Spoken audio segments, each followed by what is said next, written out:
My name is Blaine Seville. I'm the Vice Chair of the Combative Sports Advisory Board. Filling in today for Dr. Wayne Lee, who is out. And the first thing to do here is go through a roll call. And so I'm just going to go through the list of folks here. Dr. Wayne Lee, he's out, excused. Mike Battah, I think he will not make it. Okay. Dr. Gonzalez. Here. Carrie Headley. Here. Nick Maynard. Chris Reed. Present. Dr. Richard Schramm. Dr. Snell. And myself, Blaine, and Dr. Taylor. Here. And so we have a quorum. We've got 5. And so let's certify that on the 21st of September.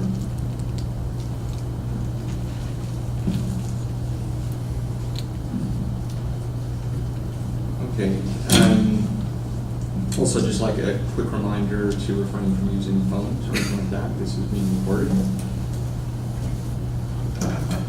Did everyone get a chance to look at the meeting minutes last time? So, could I get a motion to approve the minutes? I'll make a motion to approve the minutes from the meeting of March 24, 2017. I second. Okay, great, thank you. And now I'd like to move to item D, public comment. And just a reminder, anyone wishing to address the advisory board should complete a public comment form and submit it to the executive assistant. I don't know if we have any public comment today. Okay. Okay, so I'd like to move to item B, staff reports. Mr. Chairman, Brian Francis, Executive Director with TDLR. First of all, I want to thank you guys for being here. We appreciate the service and also appreciate the board modifying the advisory board date. Harvey hit a lot of us pretty hard. Family members hit Texas very hard. And we wanted to ensure that our members, like Chris and those folks that were in that area could take care of their business and not have to be worried about coming down here for them. The presentation I'd like to just do for you is this document that's in front of you. I'd like to touch on a few of the things that we're doing here at the agency in response to Harvey. You can imagine that, like a lot of Texans, you really weren't sure. You just wasn't sure how devastating it was going to be. We heard the reports, so about 3 or 4 days before we started having what we call our disaster response team meetings to figure out what can we do to address this hurricane when it touches ground.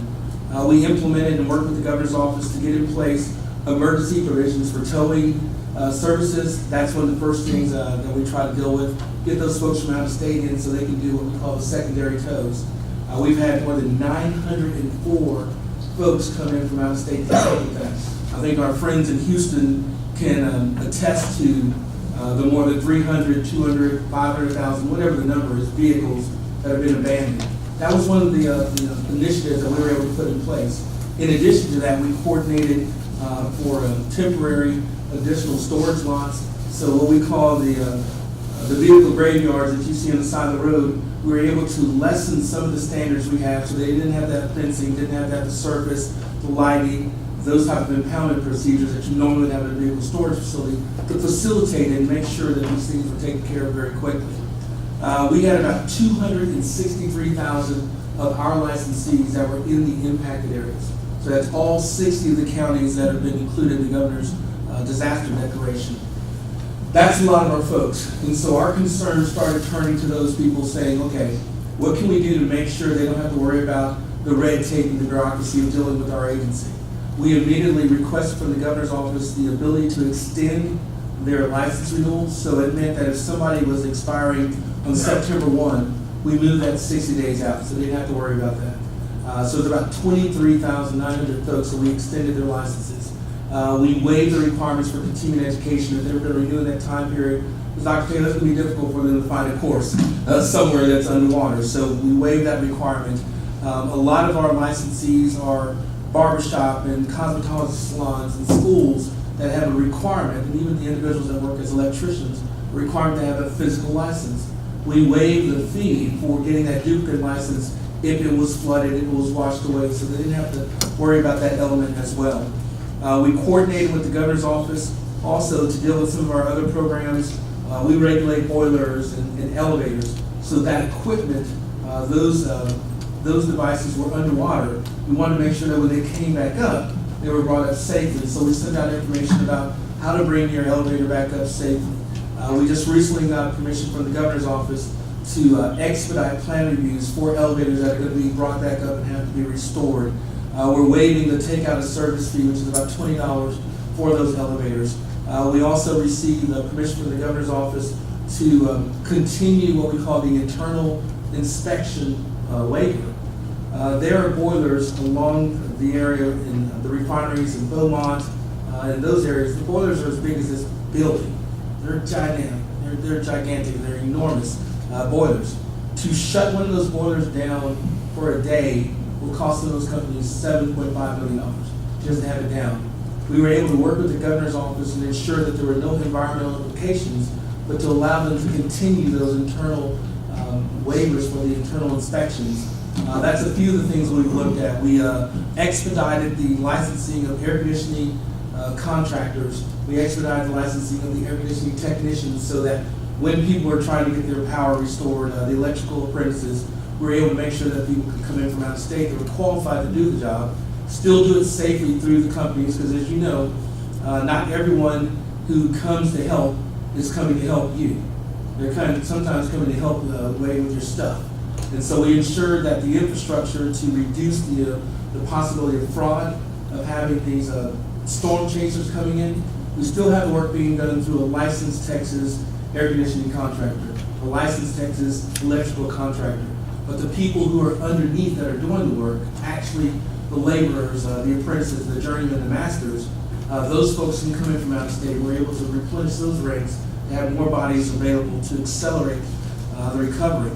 The thing that we've learned, we're meeting about every other day at the agency to just identify how the initiatives are working. Do we have enough phone coverage? Are we handling the emails? Are we doing enough in these areas? We've learned that the hurricane and disasters like this are in three parts. You have the response, you have the recovery, and you have the rebuild. We're really in the cusp of the recovery and the rebuild. And Chris, as a city manager, you know what that looks like. It's a finesse type of thing. You want to make sure you open the doors and let people in. You just want to make sure you're letting the right people in to do the right thing at the right moment. We're going to be taking over the program for mold from the Department of State Health Services on November 1. Well, you can imagine that's a new piece that's in our puzzle. So we've been working closely with the Department of State Health Service to ensure that the folks that they're allowing to help with the mold remediation are going to be able to do it consistent, to do it quickly, and do it fairly when they're dealing with Texans. On page, as I take my old man glasses on page 4, I'd just like to highlight a few of the outreach efforts that we've undertaken. We have a heartbeat response webpage. So if you go to our main page and click on it, you're able to see every one of the initiatives and those that specifically speak to your particular industry. We've had the legislative contacts. There are 19 senators in the 60 counties that are affected. There are 68 state reps that are affected by it. We've reached out to them on multiple occasions to say, here's what your constituents need if they're dealing with TDLR. Here are the services we have available. Here's our 1-800 number. Here's our response at tdlr.com if they need to get information from us. We've reached out to different national associations to make sure that they're aware of what we have available for them. The programs we took over last October, some of the health-related programs, dietitians, dyslexia therapists, orthotists and prosthetists, hearing instrument fitters, speech-language pathologists. Those programs, the governor allows for an out-of-state person who's going to work in a licensed hospital or a healthcare facility. Dr. Taylor, this is up your alley. Those folks can come in as long as that hospital or facility notifies us that here's the person, here's the license, and here's the state the license from. The bottom line is, particularly during the response period, you have people that are working 12, 14-hour shifts, and you have to be able to replenish it. You don't want fatigue when you're dealing with a healthcare crisis. That's the last thing you want is a tired surgeon or a tired nurse.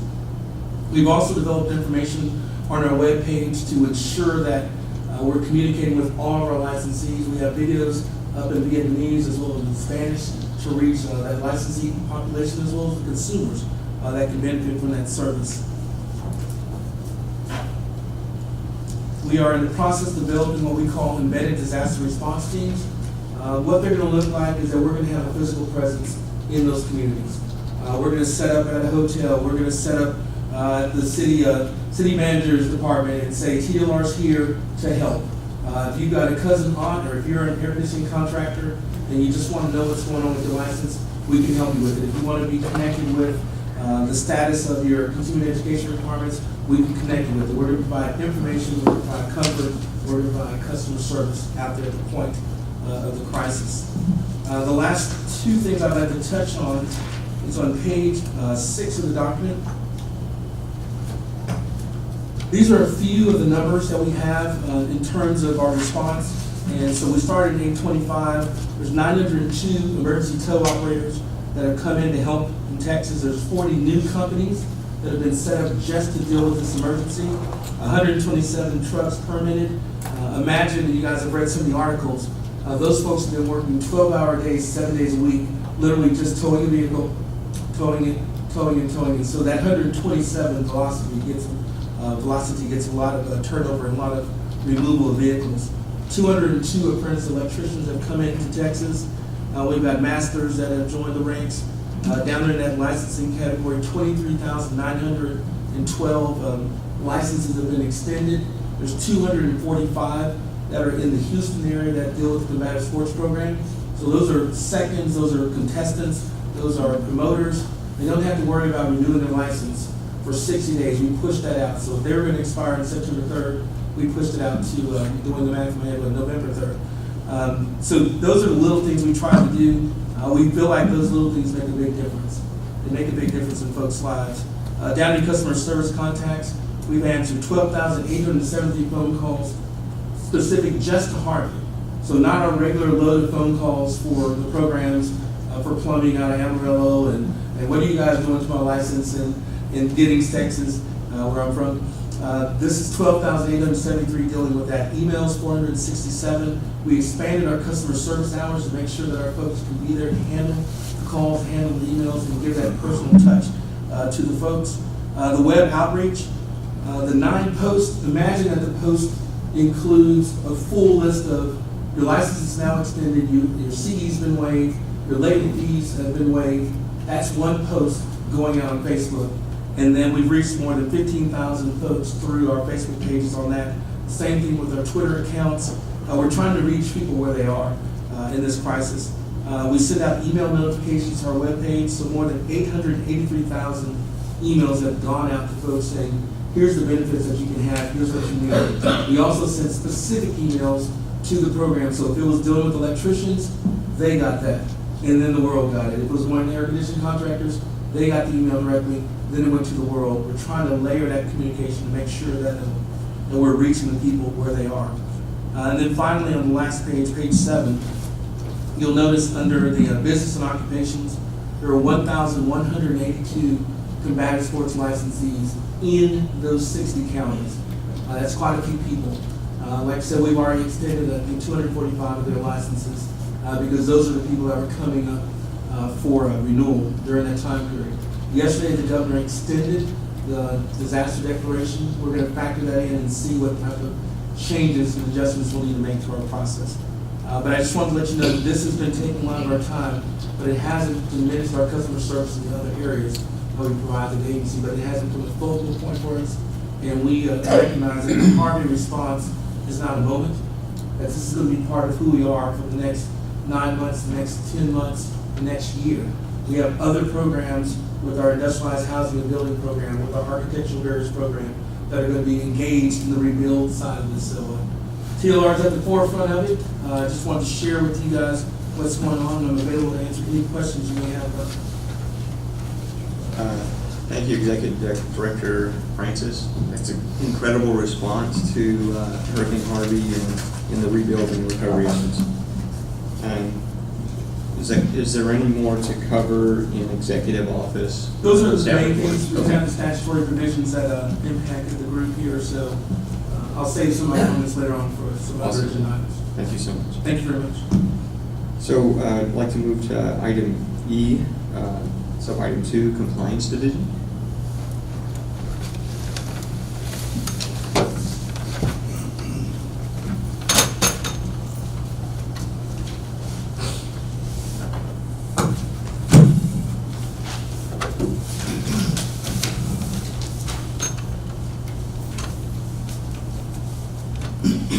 Good morning, board. My name is Greg Allen. I'm Combative Sports Program Manager. For our division staff report, first it starts out with Lee Parham, our manager, our compliance manager. He went to the Association of Boxing Commission's annual conference, and it was held in Mohegan Sun in Connecticut. It was from the July 22nd, 26th. They just talked about a lot of upcoming stuff that's going to happen in combative sports, such as rules changes, rules revisions, and stuff to better the sport. Lee, do we have anything on that?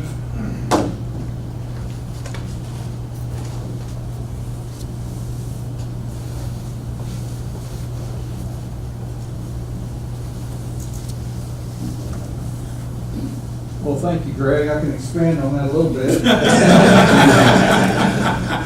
Glad I brought my notes. We had a very productive conference, the ABC conference. Basically, what we went over were some new kickboxing rules that were approved. You know, we have the unified rules, the MMA rules, boxing rules. And with the advent of the increase in, kickboxing across the nation, we basically decided on the proposed rules and voted to accept them. They're on the ABC website, if you'd like to see them. Some of the other issues discussed, of course, was weight cutting. That's every conference we go to. Really no major answers yet, but it's always a discussion. There were some examples of some athletes, what it did to their bodies, psychologically as well as physiologically. Also, we discussed the,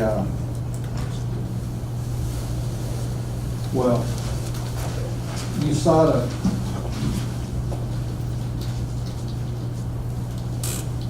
The president of the ABC laid out a proposal for any USADA violations to be entered into the MMA database. And my suggestion was that the individual jurisdictions, we don't want to do that. These USADA results would be sent, violations would be sent to the executive office of the ABC, okay? And they would enter them into the MMA database. And the reason I had that opinion is I didn't think we needed a lot of different hands in the pie, a lot of different people entering information into the MMA database.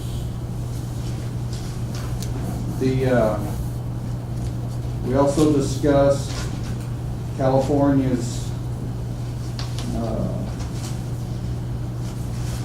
10-point plan for how to keep up with weight cutting, doing weigh-ins, say 2 weeks before a fight, 3 weeks before a fight, as well as the day before the fight, to see what kind of weight this person's maintaining.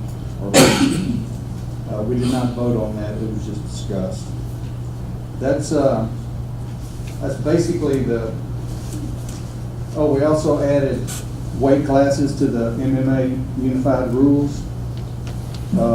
We added 165, 175, 195, and 225, and that was passed unanimously.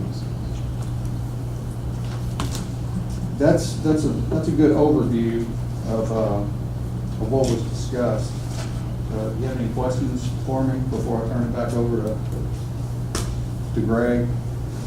Right, I'll tell you one question. Yes, sir. Is that California weight cutting rules that you guys discussed, is that on their website and we can look at it? Yes. Okay. Yes, it is. Yeah, and Andy Foster, the executive director, would be happy to discuss it, I mean, in detail. Yeah.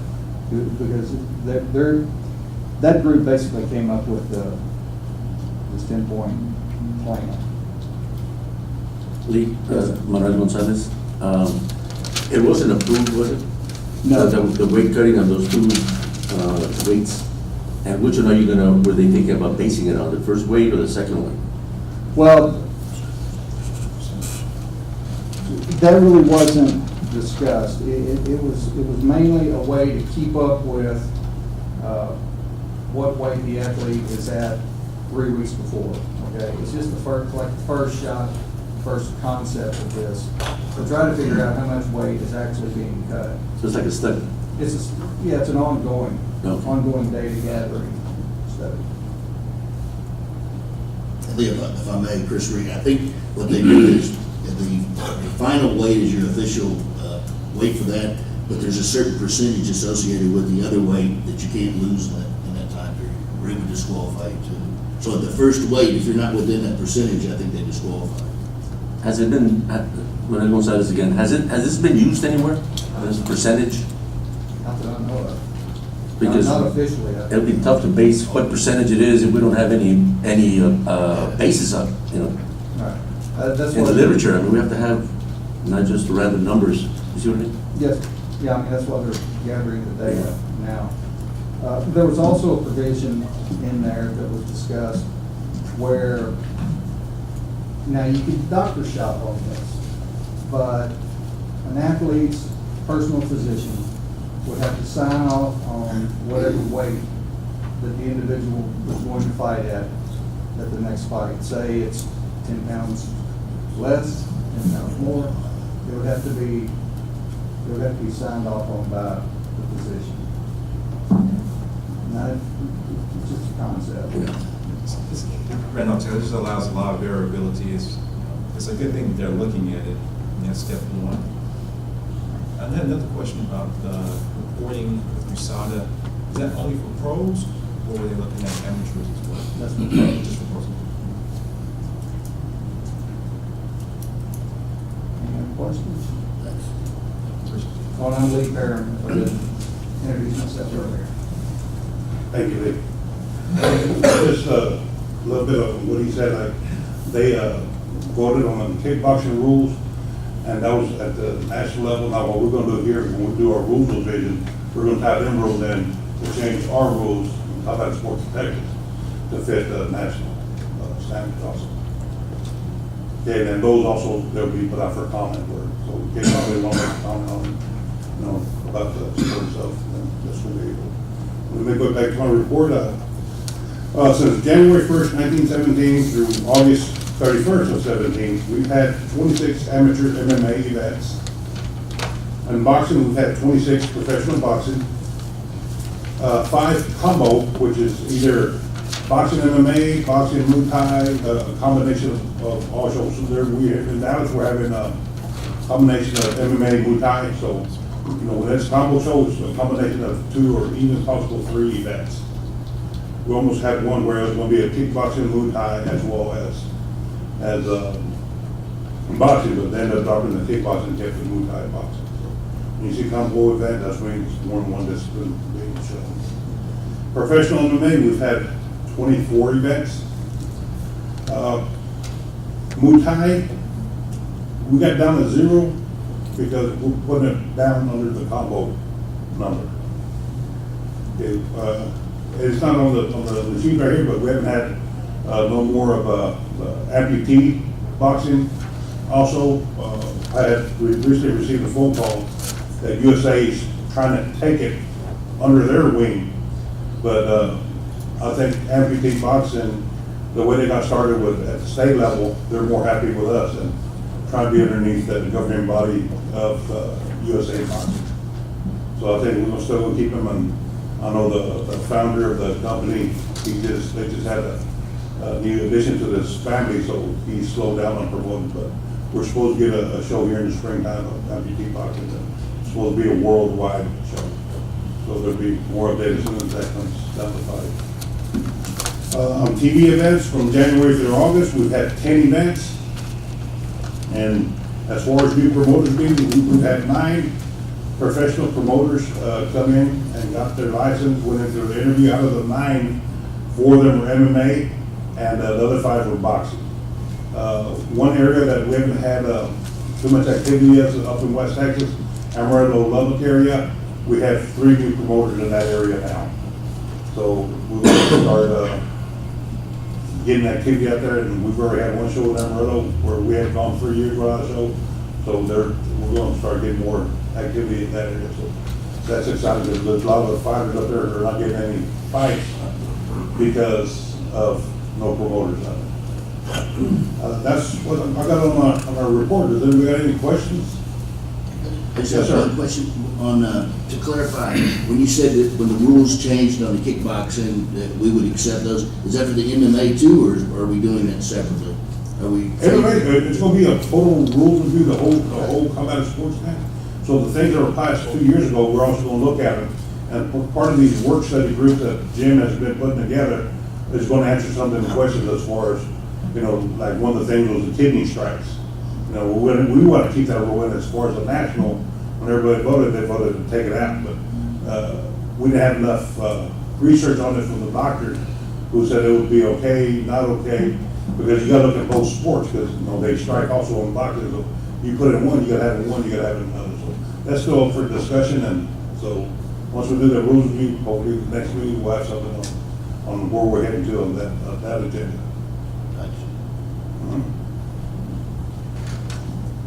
Okay, thank you guys. Thank you, Greg.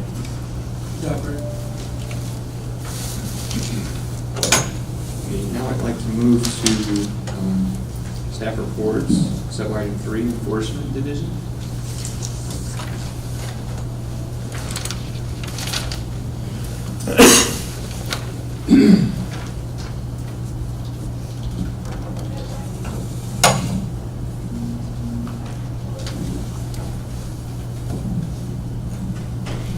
Morning, doctors, board members, presiding officers of the. I'm Ron Foster, one of the senior prosecutors in the Enforcement Division. I hope you've had an opportunity to look at our enforcement report.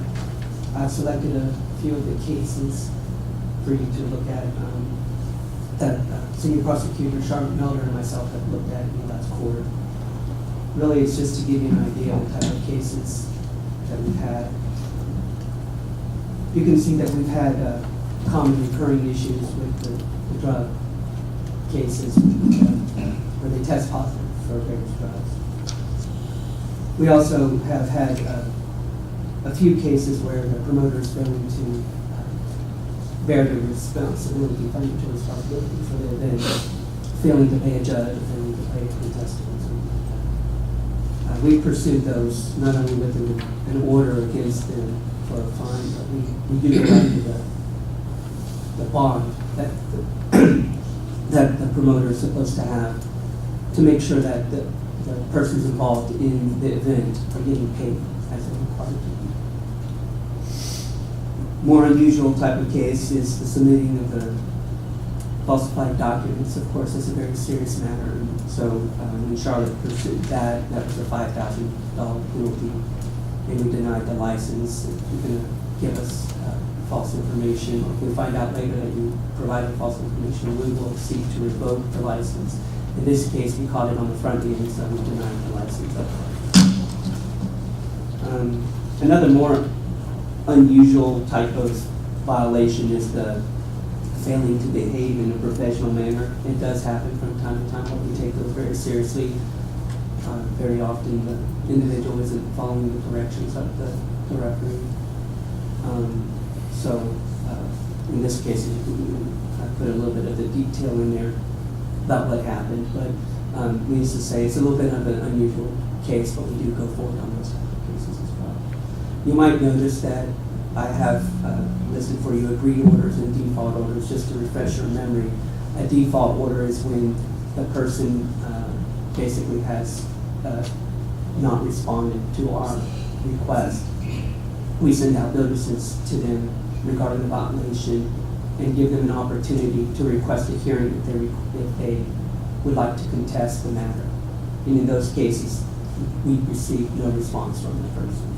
And the agreed order is a situation where the person came into an agreement with the enforcement division, and it was reviewed by Executive Director Brian Francis, and he agreed to issue a penalty. And so those agreed orders are ones where we've been in good contact with the respondent. Now, if you focus your attention on key statistics, just would like to point out to you that we've had about 30 agreed orders, which I think is pretty good. We're getting, a lot of the folks that we reach out to, they are responding to us. And frankly, the agreed orders, we tend to get paid better on that. You can see from the dollar amounts below that it's a lot easier to assess penalties than it is to collect penalties. But we do try to make efforts. We send those to the collection agency or to the Attorney General's office if necessary to pursue those dollars that are owed to the state. But the agreed orders, that's where the respondent has come to an agreement with us, and generally they're more likely to pay on those in full. If you have any questions about the enforcement report, I'd be happy to answer them. Thank you. Thank you.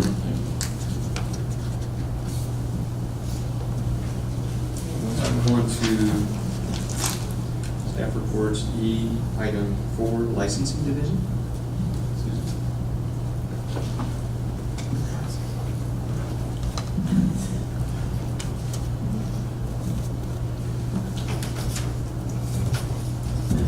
Good morning, doctors and members. I'm Susan Stanford with the Office of Strategic Communication. I'm standing in for licensing today. And you have all the numbers before you, and one I would point out would be the promoter has increased since fiscal year 2016. If you have any questions, I will attempt to answer it.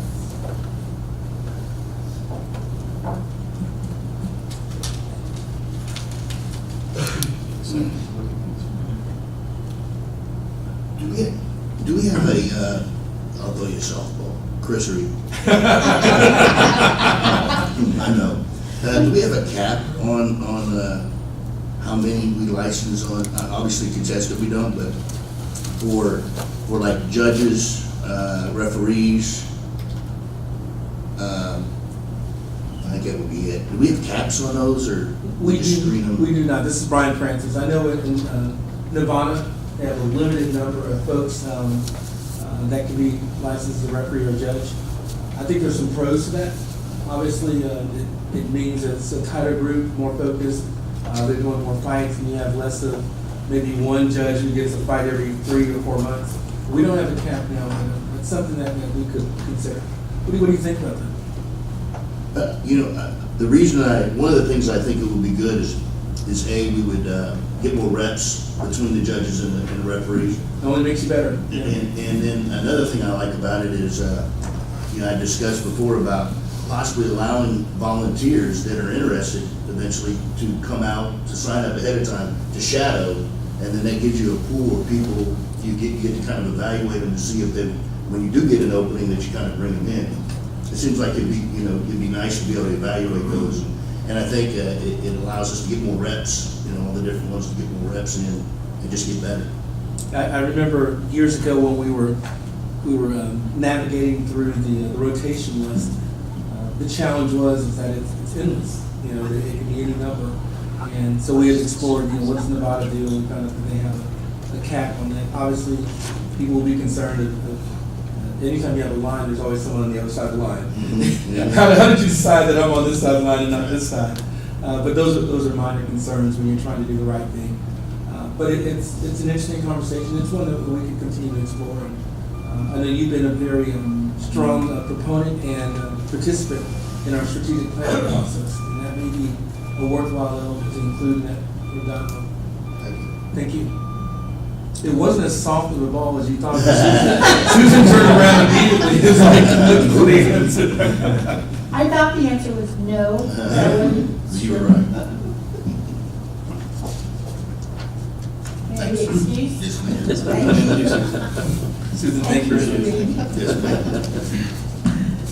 So, quick question, Brian, Glenn Seville, there was an effort, it's been a while, to sort of regionally formalize the call list, though, right? And without the Oh, yeah. parameters of the. Greg and his team have done a fantastic job of making sure that the cost associated for each event is less for the promoter, and obviously, having to regionalize with the doctors, the physicians, and the ringside officials. So they've done a great job of making sure that that's in place. I have a question or comment on that, Kerry had it. I think something I'd like to consider looking at too, and I think we've talked to Greg before, is the assignment. Like, a lot of times you only get your assignment 2 to 3 weeks out. Where you go book a flight 2 to 3 weeks out, it's double. Southwest is where we could extend that.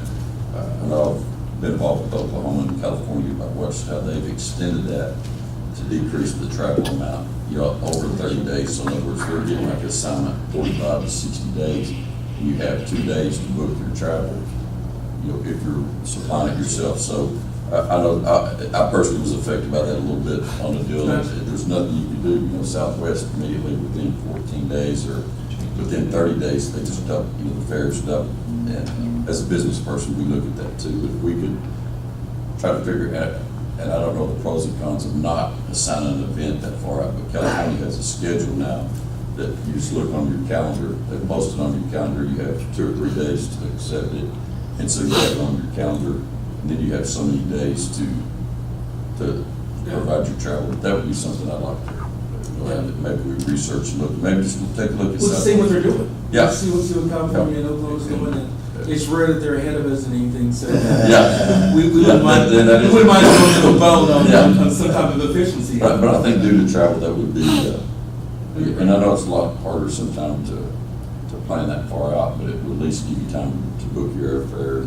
Technology is taking the difficulty out of a lot of tasks now. Being able to shrink the data and having the information, and we've got to use it as a frame.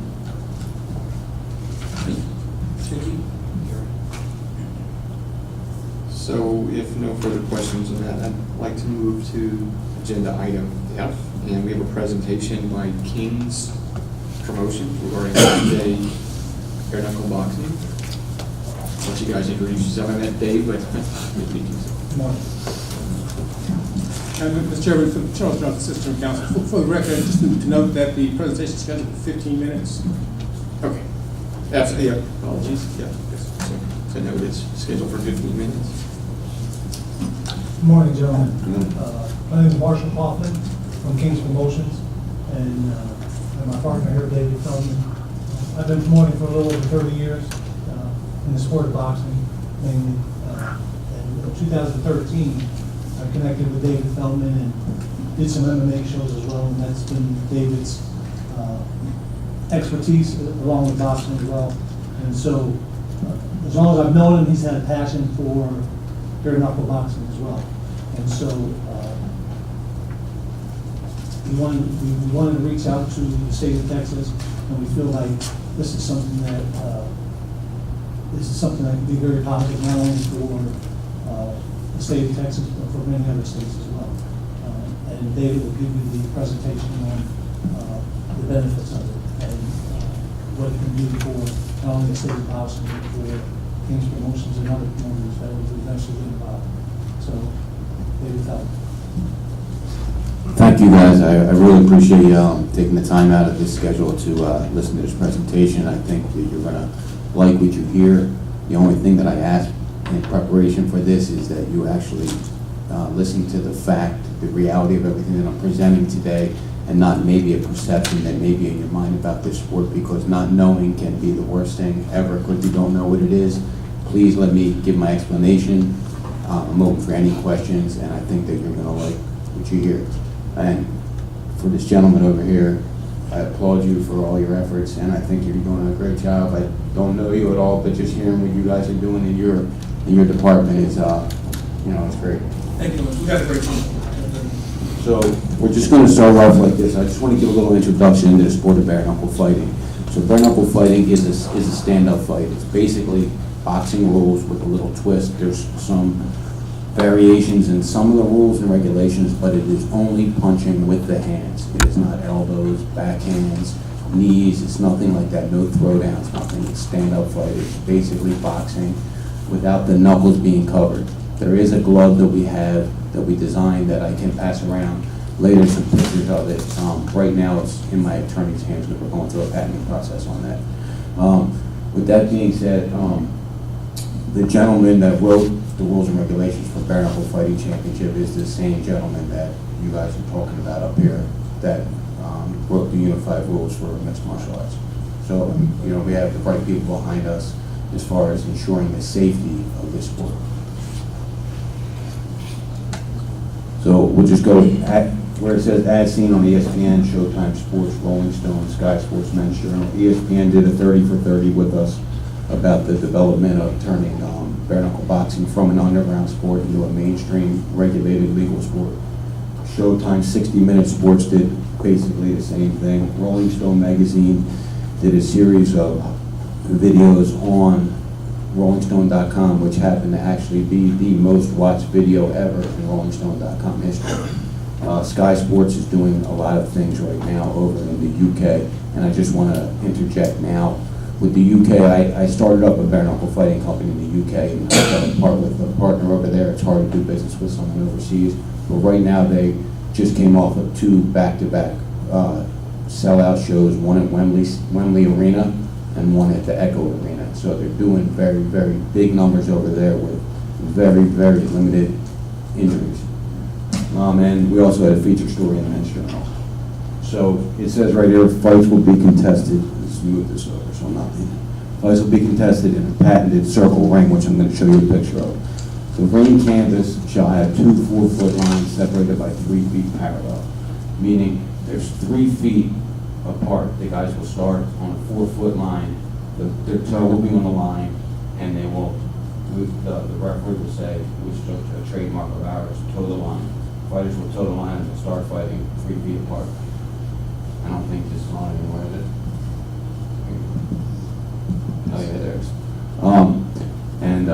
So it'll allow for the fighters to start off the fight at closer quarters, which will ensure more action in these fights. The bouts will be scheduled in rounds of 5, 7, 9, and 11, depending on the experience level of the fighter. And I also want to interject here and make no mistake about it. Every fighter that fights for our organization will be a professional, either kickboxer, Muay Thai fighter, MMA fighter, professional boxer. No amateurs. This is far, far from a tough man contest. It's not guys off the street. So I want your perception on the type of fighter that's going to be involved in this is a more experienced, more skilled athlete. Fighters will have their wrist, thumb, and hand wrapped. So it'll wrap around their thumb. The wrap will go 1 inch below the knuckles and it'll wrap down onto the wrist area. And what this is going to do is this is going to hopefully hold the, and it's proven actually overseas what we're doing in the UK. It holds the, I don't want to use the wrong term, but holds the mid-fist together, the metacarpals. Holds those together so it's not loose. So when you hit, it ensures, it helps prevent the breaks in the hands. Because that was a worry of ours developing this, but seeing overseas in the actual 300 individual bouts that we've had so far, we've only had a half a dozen broken hands in 300 fights, and you have those numbers in MMA and boxing alone. So we're doing that to prevent the hand injury and the wrist roll. All fighters will require extensive medical testing. We will work with each respective athletic commission for medical testing, but we require, as our company, we want to go above and beyond. So every fighter is going to have to get examined by a board-certified neurologist, a dilated eye exam, blood work, physical. If they're over age of 35 and they're a good athlete, we may require more, such as the MRI of the brain and things like that. We just want to make sure that All the fighters are prepped medically, so there was no question about any, anybody that we have contending in these fights. That is the patented circle ring. It's called the Circle. It's patent pending right now. We're going through the U.S. trademark and patent, everything that has to do with that. So if you can see the lines, the two longer lines in the middle, the black section and the circle in the middle, those are where the fighters will start, and that is the total line. As you can see, the red corner and the blue corner, or the red corner pad anyway, and the blue corner pad. So they'll start right from there, and at the beginning of every round, they start from there. And as we feel this is a new era in combat sports, as we go through this, I'm going to show you a little bit about what we did on our event that we did in Arizona. The past, obviously, bare knuckle boxing has always been the purest form of hand-to-hand combat known to man. The history of bare knuckle boxing has paved the way for glove boxing. And in case a lot of you don't know, they took they put boxing gloves on the fighters, and they put boxing gloves on the fighters for one reason and one reason only, that was to protect the hand, not to protect the head. So there was, as I'm going to go through this presentation, I'm going to allow you to see that the non-injuries that really occurred during the bare knuckle boxing days, and I think that to ensure safety in the combat athletes today, we need to go back there.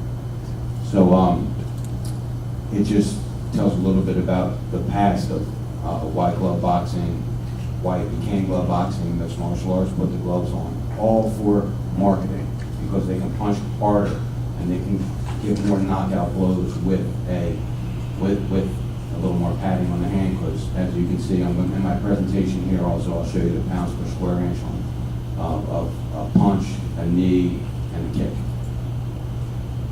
And in August 2011, I did actually the first legal sanctioned bare knuckle fighting event in 123 years at that time. I did it at the Fort McDowell Casino in Fountain Hills, Arizona, right outside of Scottsdale, Arizona.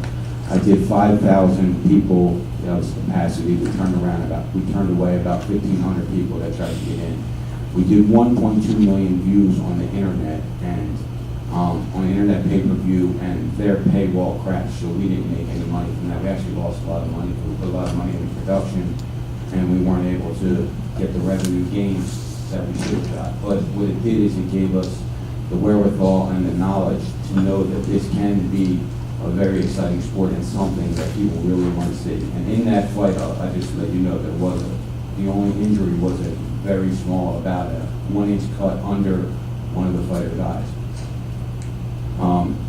It garnered national coverage from ESPN, Yahoo Sports, CNN, Fox News, NBC, ABC. They all were out there covering this event. We got tremendous coverage on it. We got tremendous feedback post.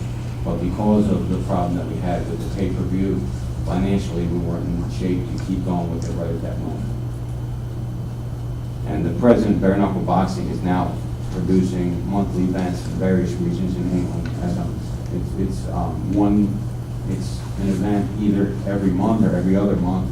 Capacity crowds, pay-per-view.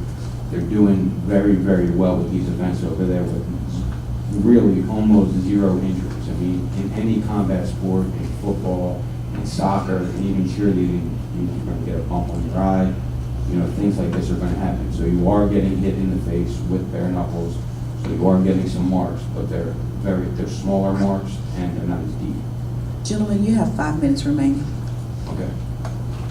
The future of just about how popular it is. I'm sorry, I'm going to rush this and just get to the point of it. Safety. Bare knuckle boxing is safer than a glove. Bare knuckle boxing is absolutely safer than a glove. I'm going to do a little demonstration real quick just so I can get through this really fast. So if you take, just for layman's terms, if you take a break, you hit someone in the head with it, you're going to knock them out. You're going to knock them out in one shot. If you take that break now and pad it a little bit, you're going to hit them 5, 6, 7, 8 times before you knock them out. So I ask, is one concussive blow or 5, 6, 7 concussive blows better for the brain? Obviously, one is, and that's a fair bet.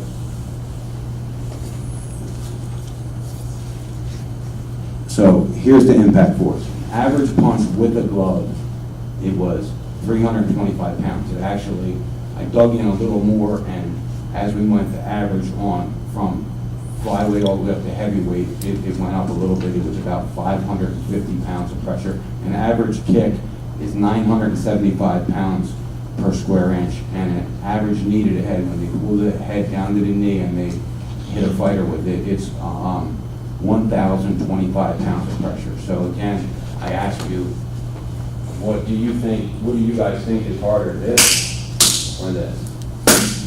What do you think is harder? The knee, I would say, right? But that's allowed in every state in America, but you can't hit with your bare fists right now. Let's get to the amount of punches thrown. I don't want to waste a lot of time on this because my time's running out. Lacerations. Lacerations, as quoted by Big John McCarthy. We went through a lot of different dialogue with this, and he said there absolutely is, because he was at UFC, since it started, and he saw bare fist and bare punches, and he said you do get more smaller cuts, but the cuts are not as long and they're not as deep, because it's a smaller surface that's hitting you, number one. And number two, when the leather grabs the skin, it actually rips the skin open and deepens and widens the cut. So the lacerations are smaller in bare knuckle fighting.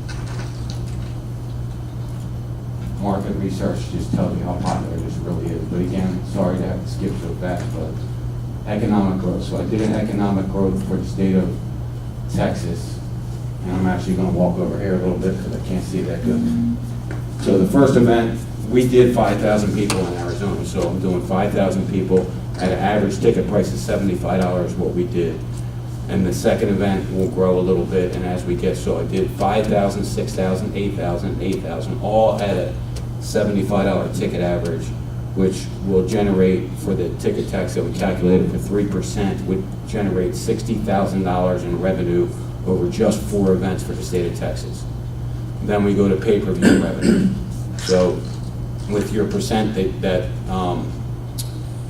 the state of Texas gets, we were pretty conservative, considering we did over 1 million buys in our first one, but we know that people are stealing pay-per-view a lot easier now, so we want to be very conservative in our projections. We have 50,000, 100,000, 200,000, and 250,000 buys. From all our market research we did, we're very, very confident that we hit these numbers with ease. That is $107,000 in revenue to the state of Texas, for a grand total between ticket tax and pay-per-view tax for the state of Texas in just 4 events is $168,720. So we feel like just over 4 events with this new sport, and it generates some pretty good revenue for the State Athletic Commission. But above that, it's safer, and it shows a little bit about economic impact. I know this has nothing to do with us, but economic impact for Eddie Alvarez when he fought Conor McGregor at Madison Square Garden. We don't have those kind of names, so it's not going to be as significant as this, but they brought $37.4 million in economic impact into the state of New York for just 1 event. And that's the end of the slideshow. I skipped through a lot of stuff, but I was limited on time, and I think we might have a couple of minutes left, so I'm sure you guys have a couple of questions for me if I can answer any of your questions. And Mr. Chairman, I don't want the members to believe that they have to limit their questions within the 15 minutes. So you guys have as much time to ask you guys this question. We just want to keep the presentation tight, but they can go until tomorrow, but we're not all going to be here with that. Thank you. I have a question, Jerry Kelly. So, and I've watched the company, and I do agree with the force and impact, but are you seeing very many hand injuries, or, with the taping, you're allowing the taping, just like we do the tape behind this one with, Right. But it's eliminating a lot of the hand injuries too, because you're not hitting probably as You're not hitting, often and as hard. So in that I skipped over, it showed from CompuBox numbers that, CompuBox, it totals all the numbers that are thrown and landed in professional glove boxing. And then I also had a study from a historian who is the president of the Bare Knuckle Boxing Hall of Fame in New York, Scott Burt, and the numbers are about half the punches thrown and landed in bare knuckle and are for glove boxing. And then another question I had, Kerry had again, 2 referees, do you have 2 referees? So 2 referees is coin flip right now. I like it because some of the commissions that I'm speaking with like it. I'm speaking with, just so you know, one of them that is going through legislation, I'm just about to hit legislation right now, is Kansas. I've been working with them for a while on this. It is, so, the, say it again? Like two referees, so you have them in the Two room at the referees, same time? one inside, obviously, to, capture Okay. everything. One outside that would roam around the ring in case, look, this is a new sport, I want to ensure as much safety as possible. But I also think from a marketing perspective, it's a gimmick. It's a good gimmick for us as well. Everything that we're doing here, we're looking at safety first, and then we're also looking at marketing. How can we market this better? How can it be a more exciting fight? And how can we keep the fighters as safe as possible? And that was my question, how you would have two in the ring at the same time following over each other. So you have one outside. No, one inside, one outside. Okay, Only, two, it would be way too many people in that ring. And then do you see a gain in your promotion for taking like, we just did a Floyd Mayweather and a Conor McGregor, so you could combine sports like this guy's a karate world champion, this guy's a world champion, is that? Absolutely, absolutely, because we think like it's a good middle ground for a lot of fighters, look, there's a lot of great fighters out there that aren't getting the recognition that they deserve and that they want, and those kind of fighters that aren't the Floyd Mayweather and Conor McGregor not looking really fight would fit into this perfectly. Some MMA guys, right, this was right up their alley, they can't roll around on the ground that good. Right. They can punch like this, and some boxers, they're a little, they dance a little too much, or they're throwing too hard of punches, and this fits right in there for them. Thank you. Yes. Question for you, Chris Reed. Have you guys done any studies or seen any studies regarding because I agree with you on the bare knuckle, and I've always felt like that will be safer, but mostly because you have to worry about the injury of your hand when you're striking, so you're not going to strike as hard. Right. But by taping the hands, it seems like you're giving them the ability to strike hard again. Have you seen any or have any concerns with that, or seen any studies on the benefits of a taped hand versus a non-taped hand? So I do see that they throw a little bit harder, but not as much as you may think, and that was a great point that you brought up, because they're still hitting with the knuckles. So the knuckles are still very tender, and it's hitting a harder surface. So they're still not throwing as hard as they would if there was padding on the whole thing. And they're not throwing as hard, even, this is here, which is more to really support, look, it's loose. If you hit, it's loose. It's just there to really prevent the break. Right. It is a little more solid. It absolutely is a little more solid, but that's all. It needs to be a little more exciting as well. But it's still not. As you can see, that was a bare fist punch. So a glove punch. That was a bare fist punch. A glove punch would be a little bit more. It was actually, I think, 760 pounds of pressure was the glove punch average. Manuel Gonzalez, it would deem to me that with a wrapping you would protect the carpal bones, but compression fractures of the digits I think would be an issue.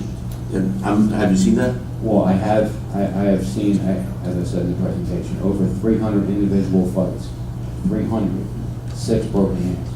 And I don't know which break it was, but if you calculate that in boxing, professional boxing, even at the most elite level, UFC, MMA, anywhere you go, you're going to have 6 broken hands in 300 fights, no matter what combat sport you're in. So I don't see an increase in broken hands. I do see an increase in sore knuckles. Absolutely, the knuckles are sore, but not the breaks. I do not see an increase in the breaks. What I have seen, in being that I like to watch a lot of boxing, and I do agree with you, and the fist boxing in the past, if you look at the old films, you don't see too many cuts. Right. If you do see them, you see them small. And the cuts that we see as physicians in the ring, a lot of them are stellate, and we did a review a while back about not only people fighting with wraps, the way the fighters, the boxing guys do it, but also with the leather, and when you hit and you twist, Yep. you're hitting against bone, so the bone's not going to give. So what gives you tear the skin, you tear the fat, and you tear if there's muscle, you'll straight it, and then all the way to bone. Right. The bone won't give, Right. and it's the leather that catches to the skin. And it spreads it apart. Especially after 2 or 3 rounds, when I don't know what it is about the sweat and stuff, but I think it's the twist. I think it's the twist one. It's a twist. So you do think that, you do agree with me that it'll be a smaller cut? What I saw. and if you look at the old films when they used to fight, they have some You don't black see and white that, kind of, right? you don't see those because we see now. Everybody said. Or maybe because the film is not there.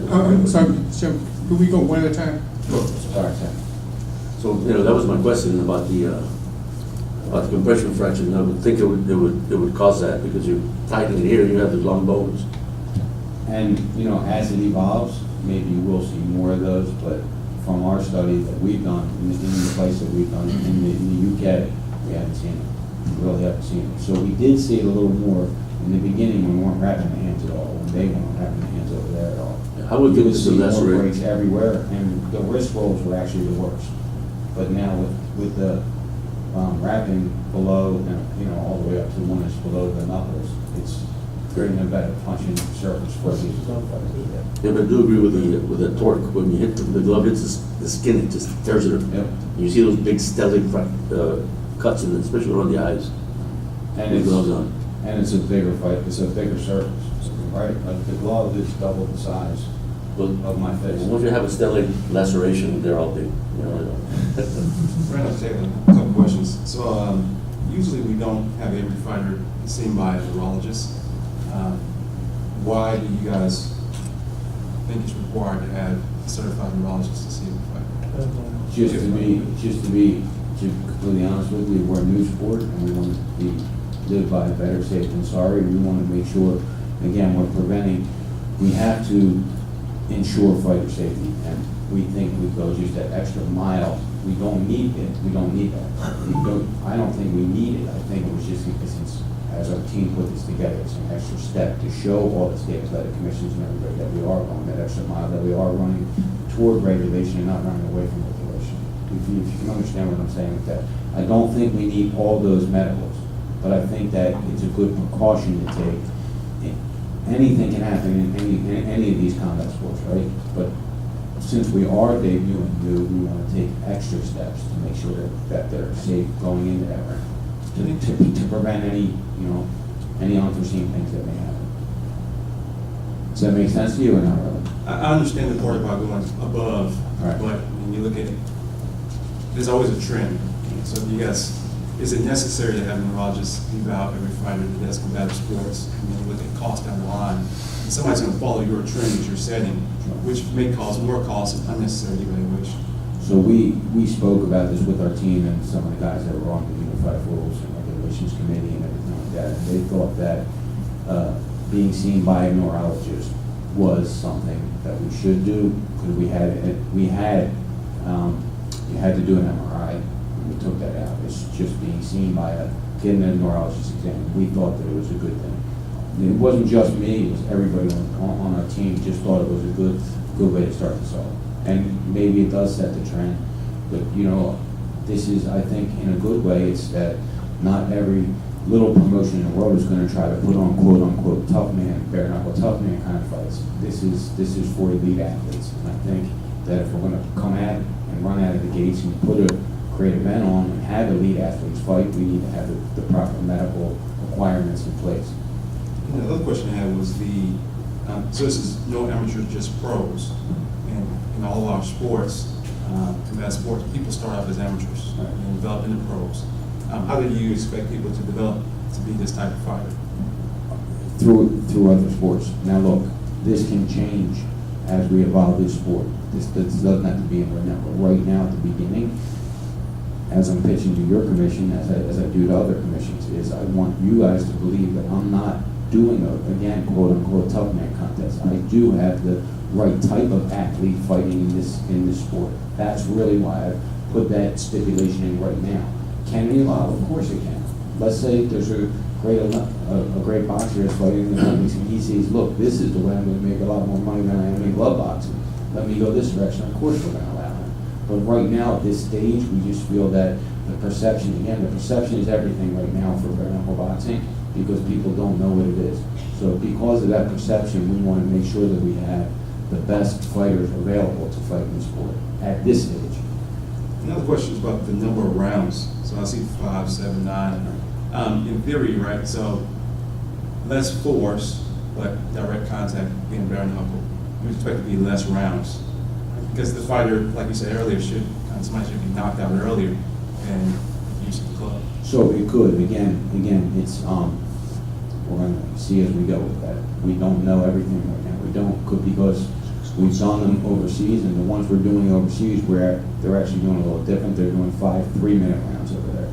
So we're doing 5 2-minute rounds and then 7 2-minute rounds.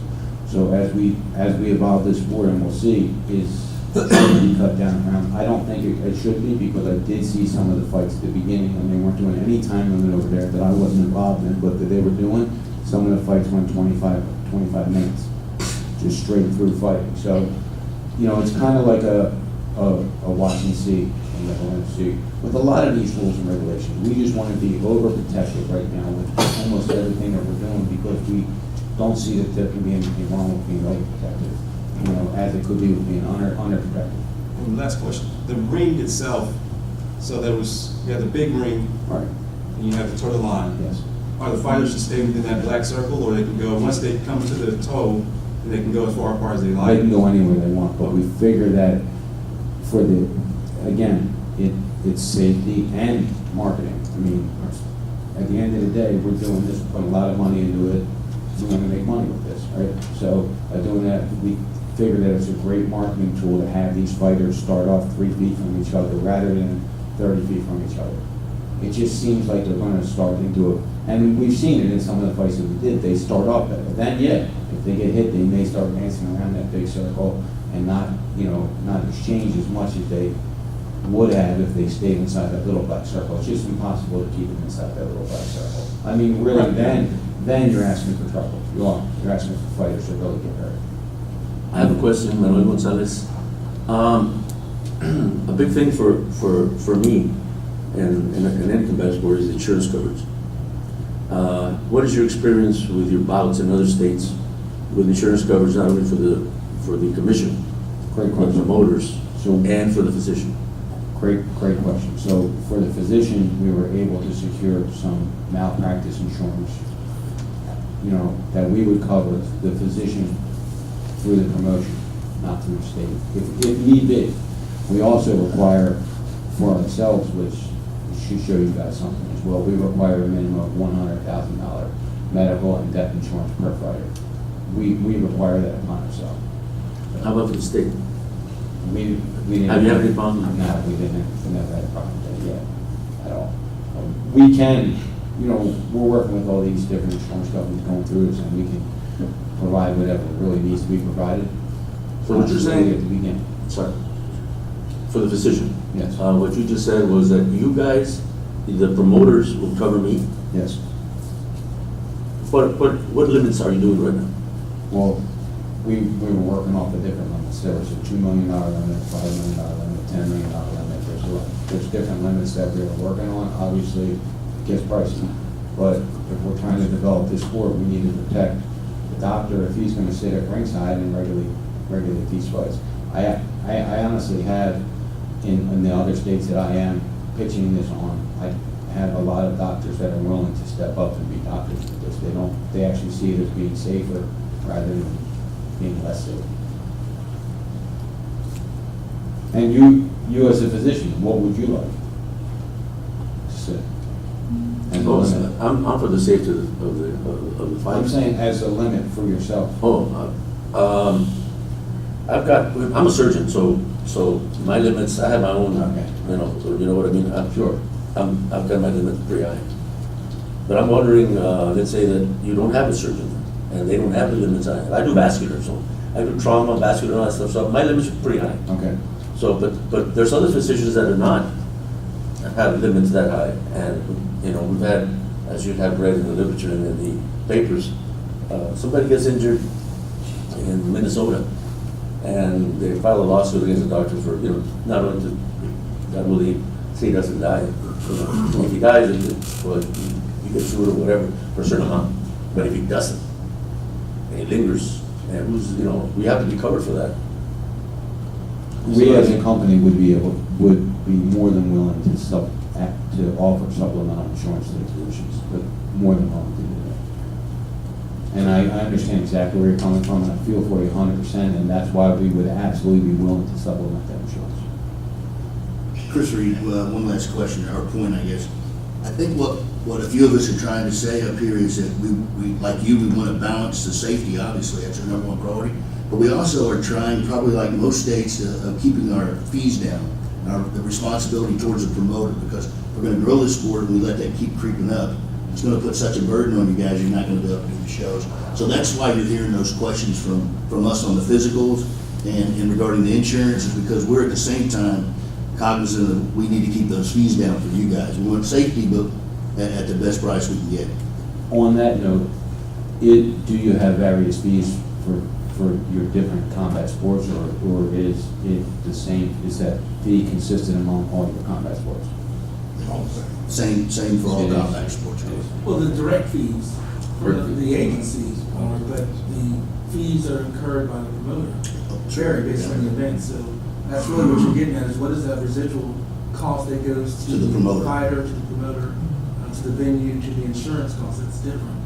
But the insurance fee is different from boxing is what they are with MMA. I know in Pennsylvania, for instance, it's a different insurance policy for boxing than it is for MMA, than it is And for amateur. boxing. Yeah. And Also, professional. I think the prices just increased. Right. Mr. Chairman, I've got a few questions if I may.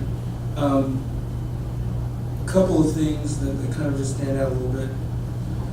One is, when you guys are operating in Arizona and you did the event, did they create a separate set of rules for the bare knuckle portion of the fighting?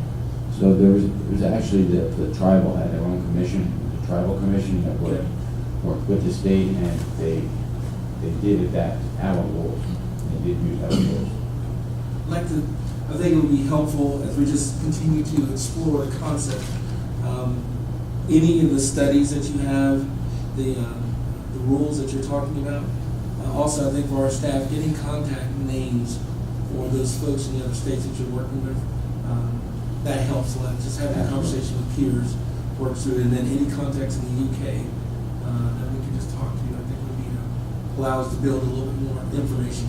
So as I did preface that thought, my relationship in the UK isn't what it was with my ex-business partner now, but I can point you in the right direction there. With the gentleman I'm talking to in the United States, I absolutely will provide all the contact information for the people that are, working toward getting this regulated. My relationship with my ex-wife isn't great. So.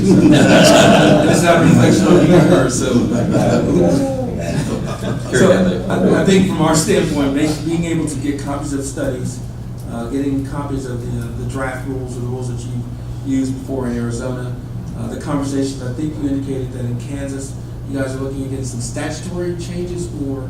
No, we actually just yesterday, so we've been working with Kansas for a while now, and actually just yesterday, the commissioner had given me a phone call saying that he had a meeting with the governor and the Secretary of Commerce, and very positive meeting, and that, he's anticipating this Tuesday is their commission meeting that they completely voted forward and put it in the legislature. We'll definitely be tracking that to kind of see. And I'll put you in contact with those gentlemen as well. Outstanding. I think they would be good, because I've worked with them the longest, because they asked for a lot of information, and I had to keep supplying it to them, and I think after I supplied everything to them, obviously, from what I just said, it looks like the ball is going in the right direction. Outstanding. I have another question. Manuel Gonzalez. How about training for the officials? Do you offer that? Yeah, we were working with, I kind of have a contract with, he shouldn't be saying his name, but I think you guys know who I'm talking about, that he will offer training for the officials, absolutely. We will offer that through our company to help train the officials for what to look out for the sport. Referees and judges? Referees, judges, yes. And even physicians, in order to look for the cuts and things like that, which if you're a surgeon, I don't think you're gonna see any more cuts in this anymore from what you're doing, but the inspectors will absolutely have to be trained a little differently for things to look out for. So yes, we will Like absolutely. the wrappings and things like that? Yeah, wrappings, yep. So we will tell you exactly what we would like to allow. Again, we're trying to get this sanctioned, right? We're trying to get this approved in the state of Texas, which we think is a great state for this. With that being said, we're willing to work with the commission. When I send over my rules and regulations, you know, you may say, this one doesn't really work for us. And if it's not a must, I say, okay, well, then it doesn't work.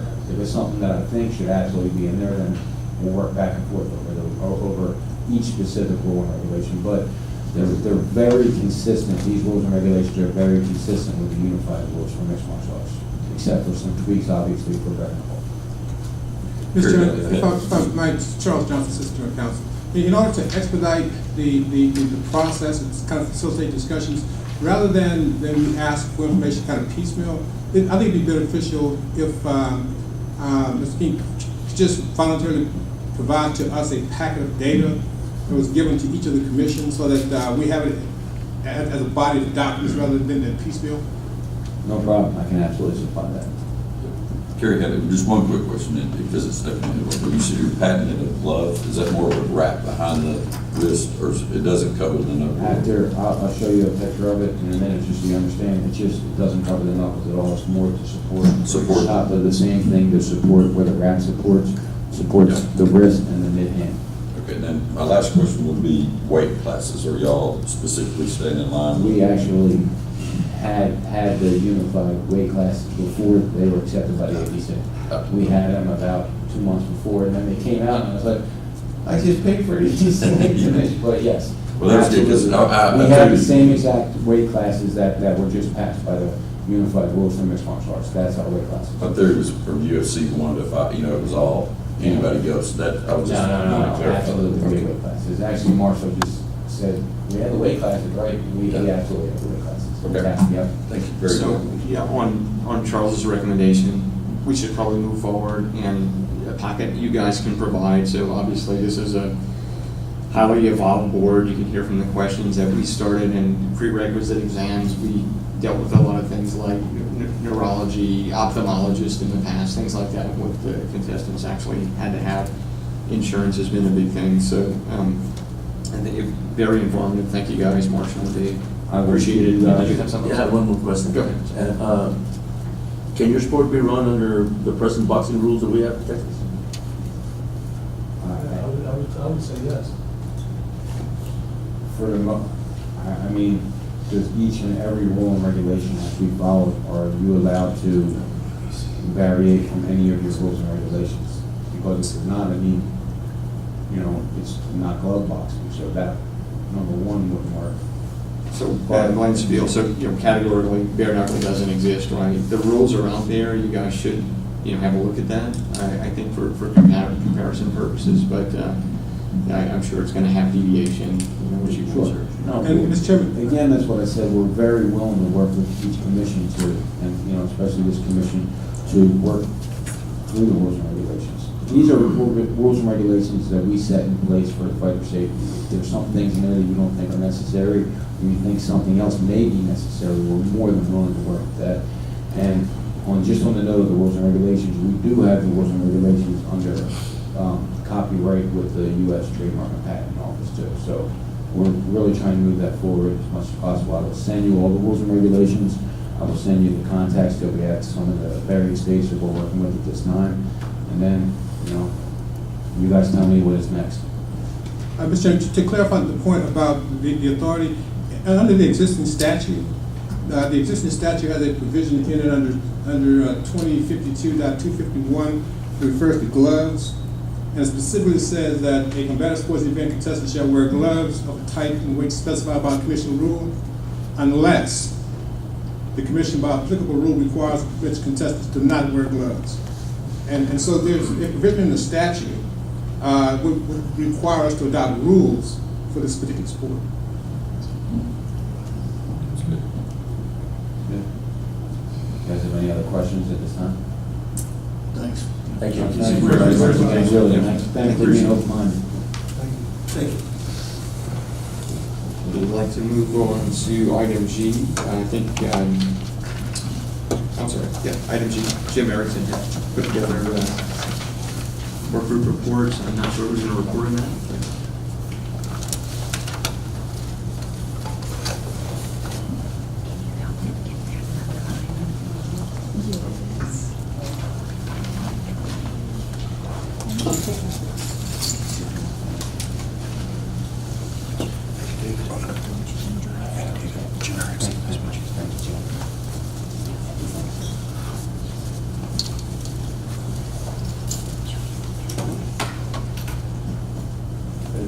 see if I should say good morning or good afternoon. Rick, it's noon. Thank you for coming this afternoon and joining us. I know with the rescheduling, it's been less than easy for you, and we appreciate your time here. Want to go through the work group updates, and I have sent information out electronically, I believe, that Mara was able to get to you. And I've got it, the first letter kind of talks about, it's on page 2, numbered on the bottom there. It's an email out, basically calling for some information. And the first one's from the Combative Sports Advisory Board Medical Protocol Group. And we're going to touch on each one of the items that are listed in this email as we progress through the discussion today. But it just gives you an idea that we talked about ringside physicians' authority to stop a contest, physicians' malpractice insurance coverage, which we'll touch on here, but we'll also talk about in one of the other discussions with the health and safety concerns and industry-related issues. We talked about proposed training session, best practices used, and rule changes, which Chris had addressed earlier, and Carrie as well, as far as if it's going to be a complete overhaul, we're going to start with specific sections of the rules. First one we're going to touch on, if you go to page 4 of the work group packet, is input regarding physicians' authority to stop a contest. Unified rules state that, and the Texas state rules specifically state that the referee is the only person that can officially stop a contest. And we talked a little bit about that previously, in that the referee's job is to let us as the commission know, let the contestants know, and the crowd know when that fight is officially over by waving it off. We don't want that to mean that the physician can approach the referee and say, I think it's time we stop this bout, be it boxing, Muay Thai, UFC style, MMA, or whatever you might be regulating at the time. I looked for input from the group, and Dr. Schramm's input was the first one listed here. And he has he's noted that he would like to see something similar to the referee's responsibilities reflected in verbiage into a newer or modified statute. And what he's talking about is on page 5. He quoted 64.41D, and that's listed on page 5. The safety of contestants shall be the primary concern of the referee. At all times, the referee may stop any bout.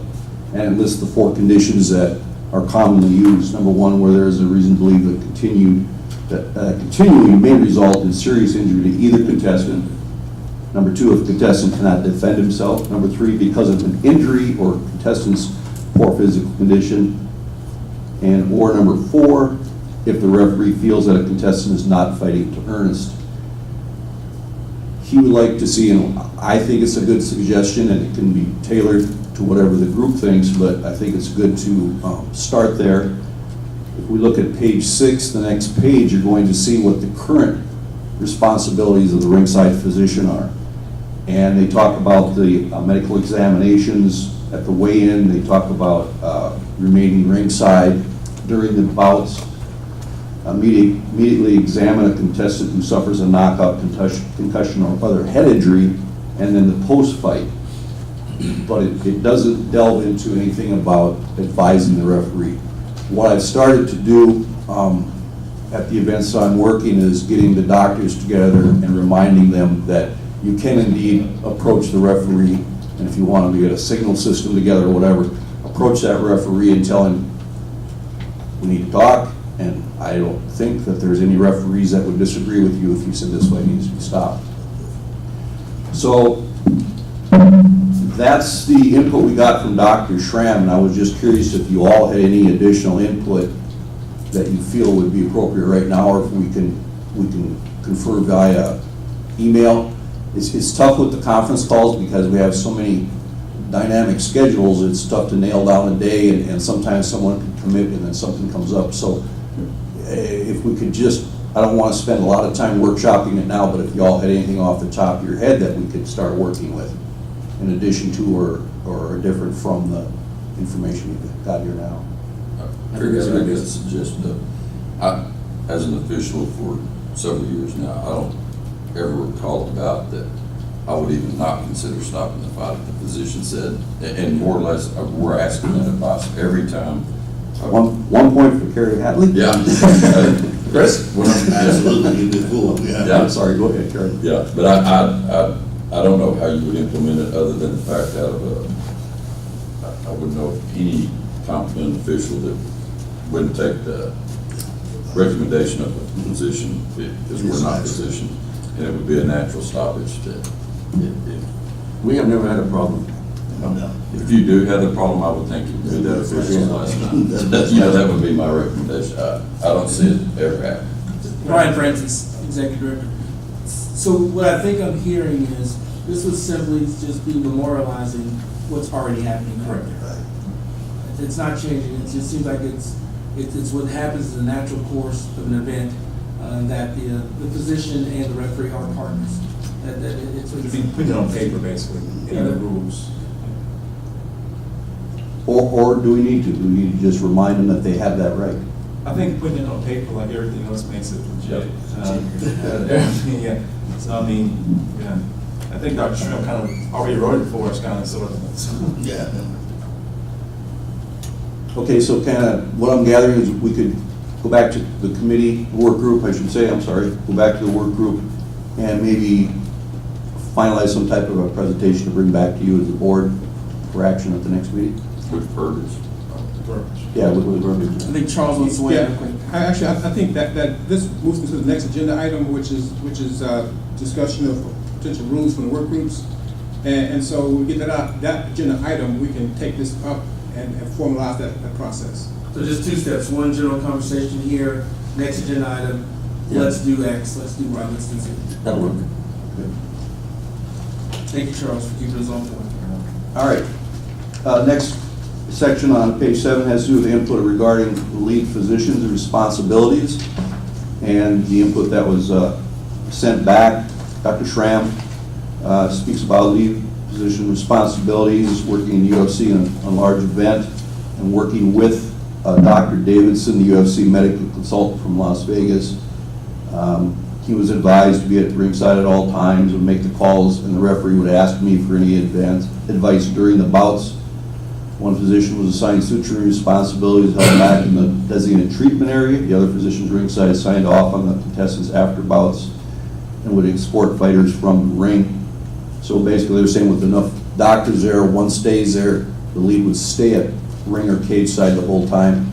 Other doctors could take the fighters back, examine them post-bout, and then one doctor for suturing. I think the important part is that those were laid out. No matter if you have two, I don't think you need to have a lead physician. There's two doctors, but if you have anywhere between 3 to 5 doctors, that would really make things flow. Dr. Taylor stated his experience is similar, as stated in Dr. Schramm's. Only difference was TDLR identified the lead physician and believed they may have identified who was the suture doc. And Greg's been doing that now. We talked about this a couple months ago too, where we want to identify that person. And it's nice that the UFC doctor does it, but these are Texas rules, so we'll do that with any obvious welcome help from them. And Kerry's input was agree with the assignment responsibilities for the refs. Opinion, it is a lot easier on us if we know who the go-to doctor is most of the time. And again, that comes with having multiple ringside physicians there. Call the fighter on time, eliminate confusion on our part. Anything more from the work group on that? Okay. I have one quick. Manuel Gonzalez, I think, especially in the televised fights, it'd be a good idea that one of the physicians, if possible, this is if possible, speak the language of the fighter, especially if you get in trouble with a Japanese somebody. Yeah. It's very important in head injuries to speak the language. Yeah. And I just say yes, because that's what they're gonna say. We often do If get. we can. We often do get a second license that is there mostly to interpret, but that is a good point. It used to be if you had, especially in this area, English and Spanish speaking personnel of any type there, you were pretty well covered, but now, they come in from the old Eastern Bloc countries, Kazakhstan, we just had one here in town, and we get them from, again, Japan and Germany, and areas that a lot of the folks here aren't fluent in that. And we were saying at the work meeting, that if you go up to a fellow that's just been TKO'd and he's, I've seen physicians run up with a light right away. And the most important thing is just ask him, hey, who are you? Yeah. Who are you? If he doesn't understand the question, it's pretty tough to answer. Yeah, you know who you are, and if he says, yeah, I'm in San Antonio at the arena, well, he's got a Glasgow score of 14, 15. He's okay. Yeah. And then you have to keep an eye on him, of course.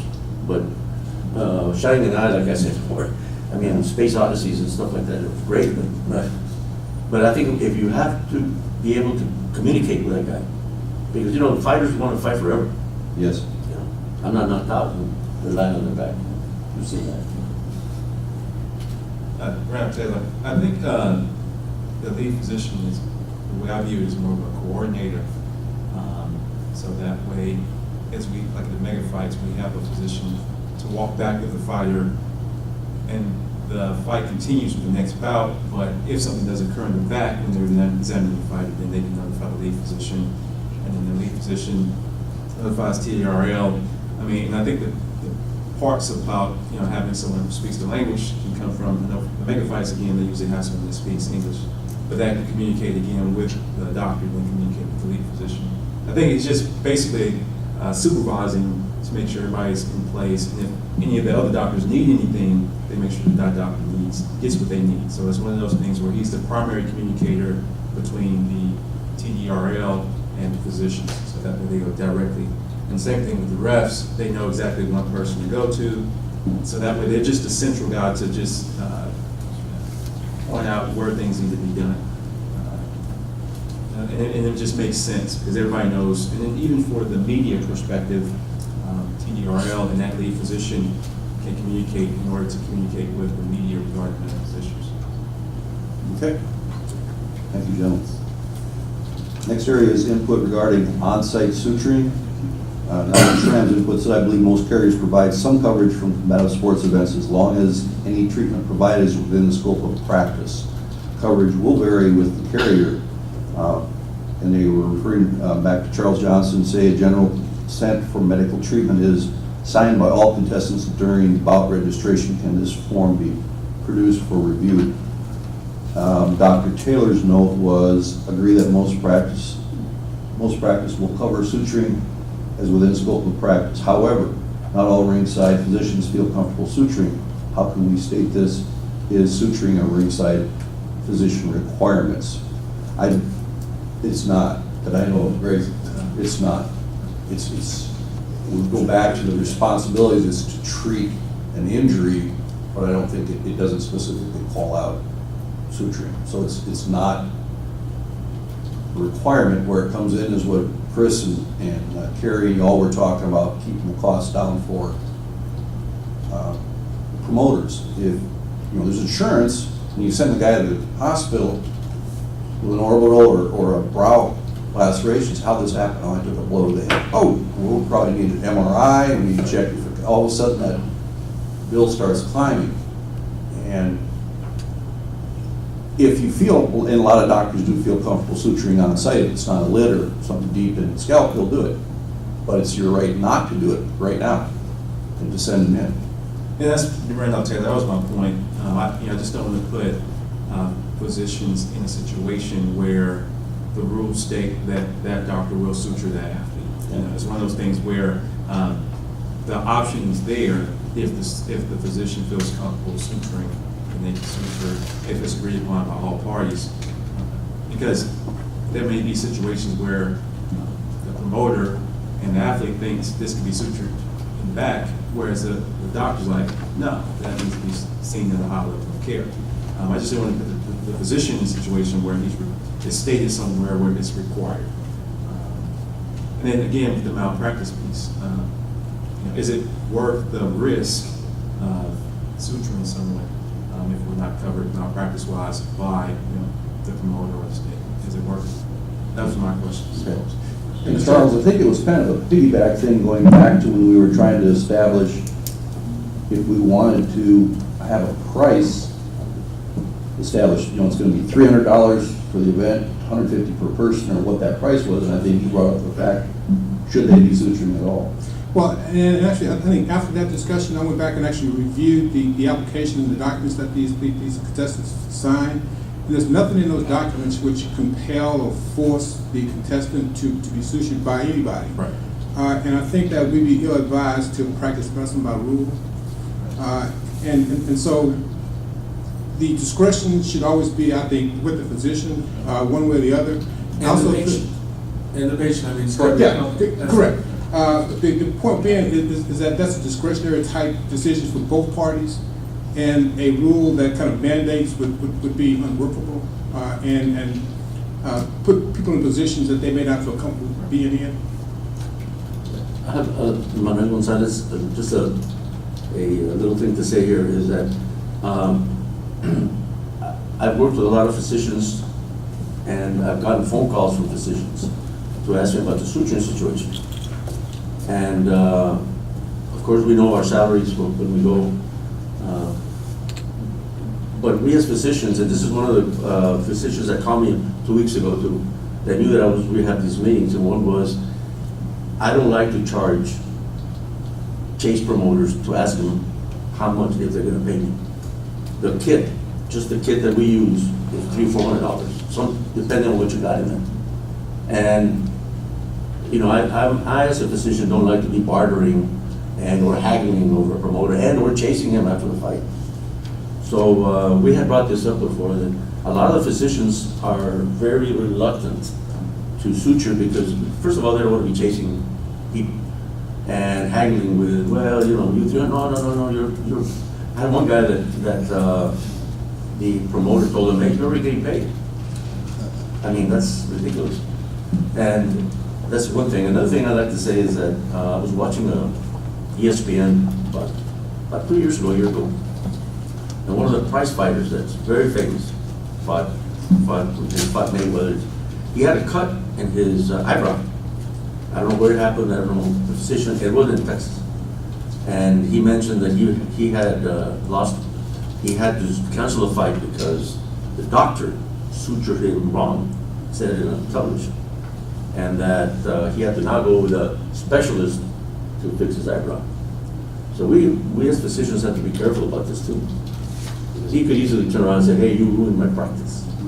Now I'm never going to be the same. It's going to be 60% healed after 7 weeks. And that falls on the physician as well. So my point here is, one is that I agree with you, it's up to the physician and the patient to suture. Second, I think it should be the promoter should know that if there is a cut and they want us to do it, he should pay. I mean, he should know the price and no haggling. And also agree that the doctor is not going to be running after the promoter after the fight, because they get lost. I mean, especially the smaller fights. They're gone. And Dr. Gonzalez, I agree with the concept of not chasing the promoters around. I think that's a separate issue from requiring the services be provided. And so I think there's the ability to, through rule, address the issue of payment and the bartering type issues. And so I think I've already made a note on my list that this is something that can be worked out through a rulemaking as far as the payment part. But as far as the agreement to render services, that's discretionary between the physician and the patient. And Brian Francis, Charles, I'm not sure if we want to get into that payment part in rule, but I definitely believe that it's an opportunity to educate new and existing promoters about what the expectations are and the understanding of the fee that they're paying for that position does not include X, Y, and Z. As opposed to just having a rule on payment stuff. So I think we can get there, but I think it's really going to be an education, and then it's a character issue. The promoters that have character, they're going to do it right, are going to do it right. Typically, that's not the ones that always listen to what we're talking about. They're the good ones. It's the hard ones that are going to take that other path that we got to be a little bit more creative in getting their attention. And Mr. President, as you were making that observation, what I heard was maybe a way to soft shoe that approach, and so I'd like to be able to keep the discussions open. Absolutely. To try to find a way to find that middle, the sweet spot that addresses your concerns and the physicians as well. So, Blaine Spiel, quick question. Is there a process that's not all the way to suturing, ask you guys, but is something to your satisfaction that maybe bleeding is slowed or stopped, or something that, is there butterfly taping or moving, or is anything like that, or could that be deemed as causing a future problem? I mean, if you don't suture and you do, what is the stance? Right now, I think from our standpoint, Dr. Johnson speak, basically, we're just trying to make sure that the patient's stable. A lot of times when we are evaluating the fighter with the laceration, it's usually not actively bleeding, because usually the corners have stopped the bleeding. But long-term, that cut needs to be repaired. A butterfly is not going to repair it to the point where it doesn't prevent him from... It's not a solution. It's just a temporary measure. And then they're going to need sutures. So it's more of a lot of times we make an assessment that's actively bleeding, and that may need to go higher level of care, versus it's not actively bleeding, it can wait, we will suture you more because that type of cut is a permanent solution. Still a doctor-patient thing? Correct, doctor-patient thing, It's right. still- 'Cause, yeah. Okay. Thank you. Next, on page, it was page 9, I just wanted to close the loop on Dr. Schramm's question about, do we have any language in our current forms that addresses consent? And what you're looking at there is the current probate physical form. And the second sentence is, I also do hereby request, authorize, and consent to such care and treatment as may be given by the ringside physician or other agents resulting from injury should one occur in this contest, and do hereby agree to indemnify and save harmless said physician or agents. Now that's in the old one that we're going to do away with.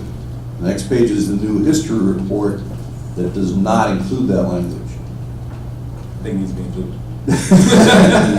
So, excuse me, Blaine, so you mean the language that's missing is the indemnification? Yeah, we're doing away with the form on page 9. So that language had not earlier been transferred to any of the new forms. And is it good language to have there, Charles? I think it's good language. It's more of a kind of a whole harmless arrangement. But I think we like to maybe take a look at it and tighten the language up a little bit. But the concept, I think, is valid and should carry over. Second. Yeah. We'll take that up in the next agenda item, but definitely keep that up.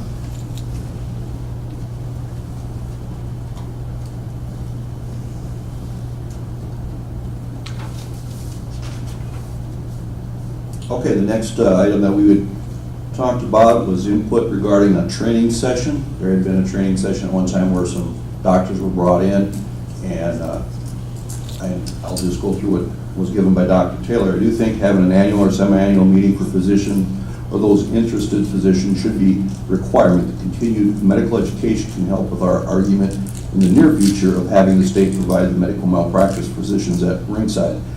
This proves a point that we as ringside physicians have a standard medical training regarding combative sports. Topics to be discussed, you can see there's eye injuries, laceration injuries requiring recommendation for fight stoppage, concussion ringside evaluation, fracture care, dislocations, ringside management, medical equipment at ringside, referee interaction with physicians, and how to handle the media.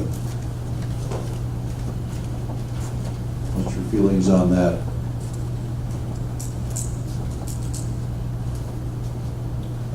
I've attended, Kerry Gatley, sorry. I attended the one that Oklahoma did, and they brought a physician in, just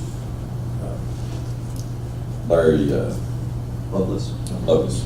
And he did a presentation, for tribal medical doctors, and it was really pretty interesting to hear another point of view from a physician who does numerous amount of fights, And he also, I really was impressed with him, opened it up, like you guys, to give your opinion on their situations. And I think some of the best training you have is just the round table part discussion. This happened to me, I took a point away, shouldn't have took a point away, as far as a referee.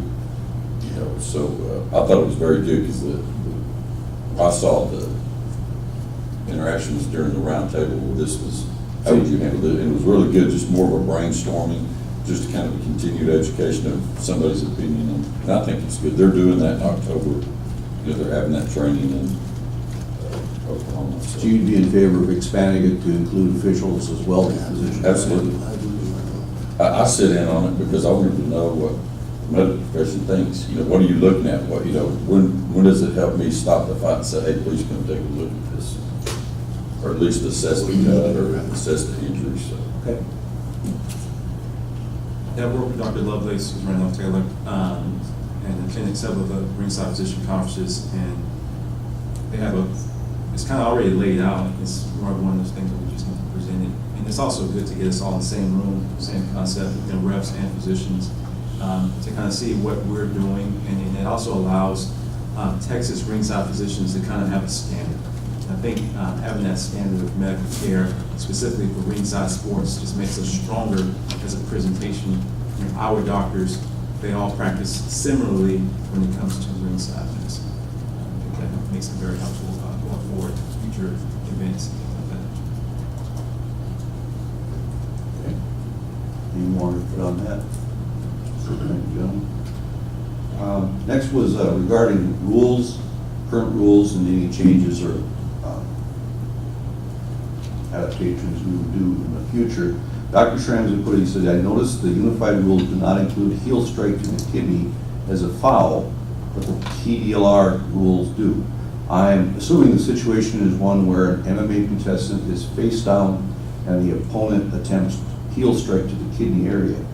I favor retaining this as a foul and do TDLR rules trump unified rules in Texas. And to the last part, TDLR rules do trump the rules. The MMA rules are not any kind of a federal law or anything like that. They're more a set of rules that are suggested to be used. Before you start that, Kerry Halley, I misread his, well, I didn't see this page, and I was on my phone typing and trying to drive down the road to do the right thing. But This is prior to September. yeah, that's right, yeah, prior to September. Do you have the date? Right, legal advice. Yeah, but I didn't notice the fact that he said that the opponent was laying face down. Our rule already implements that. We don't stop a down opponent. You know, we say, you know, you can lead with the heel to the front of the body like an axe kick over. I didn't see that, so that's why, you know, their rules pertaining to, like, I'm in the guard and Chris is on top of me and I got my leg and I'm patting here, and I thought that's what we were talking about. It was totally my. Well, and that's part of the confusion is the new quote unquote rule, proposed rule that was voted on in 2016. It doesn't say you're in the guard position. It just says kidney strikes. Heel strikes, I'm sorry, heel strikes to the kidney. Right. So it's ambiguous a little bit as what that should be. Yeah. Most people know, but what in strikes this to, doctor had the question that he said, I don't understand. Carry out, you know, strikes to the back, you know, the immediate back, you know, we have that in our rules. You know, what I was pertaining to is what I think everybody else is pertaining to. You're here and you're doing, and it's so tough on the referee to go, okay, you know, they're just love patting here, okay, he's hitting the kidney, I got to stop the fight, is that a foul? Versus the fact that we allow a 90-mile-an-hour roundhouse kick to hit the kidney, and you know, people, I think in all the conferences they use John Jones. He's tall, he's lanky. Well, he can get more force probably like this. Well, take a roundhouse kick from him, you know, and that's 10 times the force. So I think the perception of the rule is to let, you know, allow that. It's so hard on me to go, okay, well, he hit the glute. No, he hit the kidney. Okay, now I'm not watching what's important, but there's somebody up here eye gouging because I'm watching the heel kick. So I think if we can eliminate those little things, and I agree with the rule, I don't see the damage coming from moving your leg in versus the kick. And so it's same as the eye poke. I think that's a no-brainer. We're already saying eye poke's a foul. You know, so but anyway, I'm rambling on there. I did misread this. That's a good point. And as far as the rules in general, there was new rules passed in 2016 and some more proposed rules that were passed in 2017. When Lee was there, I think they talked about calling in a fight to go to the scorecards starting the second round, where previously it's been completing the second round. And I think what's happening is, I don't know that there was a real reason for that, but now you've got states that have to go back through the rules to be in compliance with unified rules. And the industry itself says we want everybody to be the same. Well, it's a moving target. You can't have everybody being the same when you're changing all the time. Yeah, this is Lee Parham. At the conference, we did discuss it in 2017, and no decision was made on it. So it was just discussed, so no decision. Thanks for that clarification. I wanted to include on pages 13 and 14, when we go back to 2016 with these major rule changes, during the presentation a couple different times it was stated that the Association of Ringside Physicians had been consulted and gave their blessing to these rule changes. And the letter that I included is from Ray Munsell, you know, he's from United Kingdom there. He's the chairman, and he makes it very clear in there that they did not give their support to those rule changes, and that they feel, you know, as the sport progresses, that's fine to change things, but they would like more time and more studies done on especially the heel kicks and the down fighters. So their safety standards are still intact, and they still want more study before they would give their okay to go ahead with the heel kicks. Heel strikes. Yes, sir. Chris Reed, and I understand where you're coming from, and all this in the background, it's kind of, we're wanting to kind of stand down and take it slow. But you think it's possible that y'all could come up with some type of press release that kind of explains that? Because we do hear a lot, I mean, people are complaining, they blame us just for being slow. Well, it's not just that. There's a reason behind why it's slow, and I think if we maybe explain it somehow, we could. The letter was sent to president of the ABC a couple weeks before the conference with a request to distribute the letter, and he didn't. He forgot. He was busy. Whatever happened, he didn't distribute it. I think part of it's because he's in favor of the, just my opinion, he's in favor of the rule changes, so he doesn't want people to know this. So that's where that sits.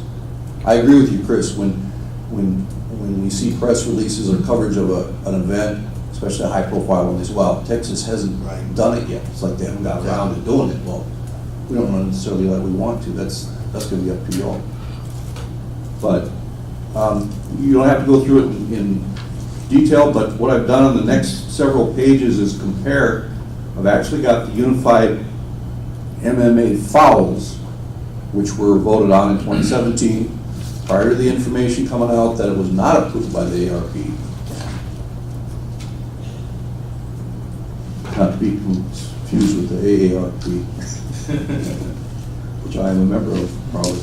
But the pages 15 and 16 and 17 show, and 18 show what's currently unified fouls that may or may not have been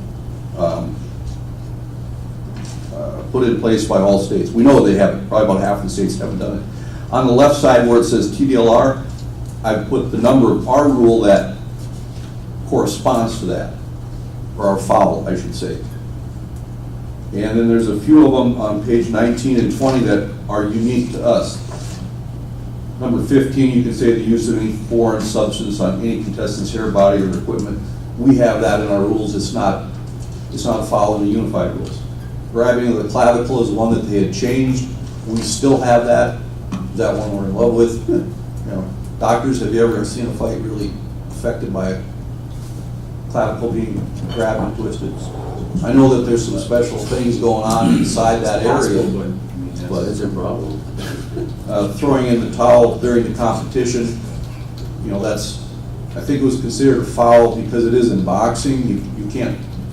You could have someone from the opposing corner come and throw a towel and all of a sudden the fight can stop, or someone from the crowd. I think the important part is that the referee is alerted that the fight is stopped. So again, you can go through them and look, but the TDLR rules are listed on the left side there and correspond to unified rules in most cases. The one that Kerry had mentioned was the finger pokes. We already talked about fingers and pronating, pointing toward the eyes, so it's kind of there. Butting with the head is covered, eye gouging of any kind is covered, biting and spitting is covered, fish hooking, hair pulling. Kind of sounds bad when you start going through all that, like a cat right here. Spiking the opponent on the canvas, those are all covered in one way or another in our rules. Now, the kneeing and kicking the head of a grounded opponent is the one that has drawn the most attention aside from the kidney kicks. Going back to the kidney kick, some doctors would say, Kerry's right. You shouldn't be delivering a roundhouse kick to the kidney. So instead of allowing more punishment to the kidney, maybe we should go the other way and stop the punches and the kicks to the kidney. Other folks say it's a 360-degree sport. You're behind the guy, you're all over the place. But we don't allow strikes to the back of the head just because it's a 360-degree sport. The heel kicks was the main one. The other one that brought a lot of controversy was the grounded opponent. Currently, the rules state that if your feet are the only thing touching, you're not grounded. If anything other than your feet, even one finger, you're grounded. You can't be kicked in the head. What happened when I got here was one of the first things that we talked about in 2015 was these guys, the referees at their meetings prior to the bouts, are telling the fighters, don't play that game. Don't put that foot down or that hand down when the guy's going to kick you because we'll wake up and tell you what happened. Yeah. And we had a lot of MMA here, and I never saw it as an issue. Well, now they're saying you have to, what they would like to see with unified rules, both palms or both fists in addition to your feet on the floor. Now, I would challenge someone to get up off the floor without lifting a hand. There's a guy standing there ready to soccer kick you in the head. That's the rule they would like. That's my interpretation. But that was the two main ones that caused a lot of consternation is the kidney strikes and the changing of the definition of a grounded opponent. Any questions on the comparisons of the rules? Jim, this is Brian Francis. Sir. So on the definition of grounded, is that more of an interpretation of how we done grounded? Do we actually define grounded in the definition What section? we have is anything other than the soles of your feet, or if, in boxing, if the ropes are holding you up, if you would have fallen other than the ropes, then you're grounded, or if you're in a cage, actually you can do MMA in a ring too, but if you're in a cage, if you're merely sitting toward the bottom of that cage and the cage is holding you up, your bottom is almost touching, had that rope, or not rope, but the bar going around the bottom of the cage holding the webbing, if that's only hold up, you're grounded as well. Okay. But, so our rules would fall in line with putting the hand down. I'm not grounded, I'm grounded. And I think the referees, in most, or all cases that I've seen, address that adequately. Is it safer or not? I don't know. You guys give me some input on it. Kerry, it's more of playing with the rule. What playing peekaboo, and I actually stated the first time I met Jimmy, I said, if you play with the rule, then I'll wake you up and tell you what you did wrong. But what they did is they clarified, palms or fists have to be down. So, truthfully, like Jim said, if you bring one hand up, well, then you got that hand to protect yourself. So what's the difference in protecting, standing or down? If you're bringing the hand up to get, because obviously you're not grabbing the cage or you're fouling again. But I personally think it's to help referees determine where distinguish what's a downed opponent. If both palms are down, both fists are down. That doesn't mean fingertips and you're still playing with the rule. Both palms are down, both fists is how the rule reads. Both palms, both fists, not fingertips. So you can say, either you put your palms down or you put your fists down, or don't play with the rule. Because if you're down on one hand and you're playing with the rule, obviously you're not hurt. If you're down and you're hurt, you're going to have both down anyway, so or you're in a position of going down. I personally, as a referee, love the rule because it takes away my responsibility of a judgment caller going whoop, whoop, and then everybody else gets to watch replay and go, oh, look, his finger was on the ground. Joe Rogan last year or whatever. But, I still think it's just more to clarify what's down and what's up, and it takes away, or it helps our responsibility. Finding clearer lines. Finding clearer lines. I love the rule. Now you can't play with it. It's too easy. And for the record, Francis, we recently had an appeal well, that was an issue, whether the fighter was grounded or not. I'm quite aware of that. That's what I was gonna bring up. Yeah. Yeah, Chris Reed, the only thing that, I don't think it's a big deal when we're doing a lot of our smaller local shows, because a lot of those guys don't fight out of state, so there's not. But what scares me is in the larger shows where these guys are fighting in other places one week and coming here, and then, you know, that's something, I know it sounds like it's really simple, but in the middle of a fight, it's really kind of hard to think what's legal and what's not, and what state you're in. Gotcha. And so, being consistent was the only thing that I liked. It's a great point. Appreciate that. Anything else on the subject, gentlemen? All right. That pretty much wraps up that with work groups. Items that they were working on. You want to move on to industry issues work group?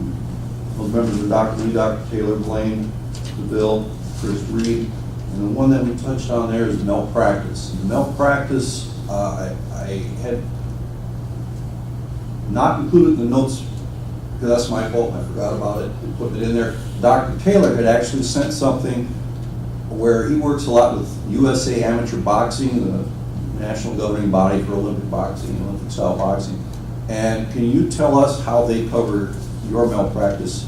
Yeah, they sent out Brandon Taylor, they sent out a coverage, I don't know the exact numbers, but I think something about $1 million for coverage of anybody covering the USA boxing events. And the issue, because one of the issues at the Association of Ringside Physicians meeting was a lot of us also covered USA boxing, and they did not have enough physicians to cover the amateur boxing events due to the risk associated with malpractice. So to delete that, they provided the coverage. USA Boxing was able to get the coverage for all physicians directly associated with USA Boxing. And now it decreases the risk for the physician, which increases the number of physicians that are available per house. And USA Boxing is a very large organization, and it took a long time to get to this point, but they did it. So now the question is, how did we get there? And one of the things that our guests spoke about was the promoters would cover our malpractice physicians for the fight. That's something that they're willing to do because they understand the requirements of a ringside physician. It is a special skill set. Everybody cannot cover ringside sports dealing with injuries. So I think with that special skill set, the privileges of malpractice to help us physicians would be great. Appreciate it. The problem with that, Manuel Gonzalez, is that I see the problem on the smaller fights. And there's a lot more smaller fights than large fights. So a lot of these promoters will not cover it. That's my opinion, because of the money issue. I started some conversations with an insurance professional, and he came back with some questions as far as trying to find an underwriter to get a policy, a blanket policy of some type, such as the number of doctors that we were participating in the policy that was purchased. There are standard qualifications. One thing would be the Association of Ringside Physicians qualifications. Again, if you're going to stick with MD and DO for the practice or the professions, and the number of events. And what he's all driving at, I think, when I mentioned the USA Boxing is, as you stated, there's a huge pool of doctors that are participating, which can drive down the cost. In Texas, we have doctors that would participate, but we have doctors that already have the coverage and wouldn't participate in a new separate, I'm assuming, I shouldn't say that. But from what you said earlier, it sounded like you probably have coverage above what this may boil down to. But it's an option that he's going to look into. Gus and Greg were giving us some numbers as far as how many doctors we have in our pool, but we have to cut that down to how many are active and make an estimation or a educated guess on how many would participate. Same with how many events, because that's how the premium cost for the coverage is going to be determined, is what volume are you doing, how many doctors do you have, how many events are you doing, things like that. And with USA Boxing, they provide the coverage for the physician. Right. The physician Right. can pay for it. Because being honest, I don't see a physician, Dr. Gonzalez, he already has coverage for his Right. job. I don't see him taking on extra coverage to cover fights that occurred. He may do what, 1 or 2 a month. To take on that extra fee for that Because a lot of times we're doing this not for the money, we're doing this because we enjoy the competition, and we enjoy to see athletes compete. But we are in indigenous society, so we think we need the coverage. I don't know if that's something that could be passed on to the promoter. I know ABC, or I'm sorry, USA Boxing has a higher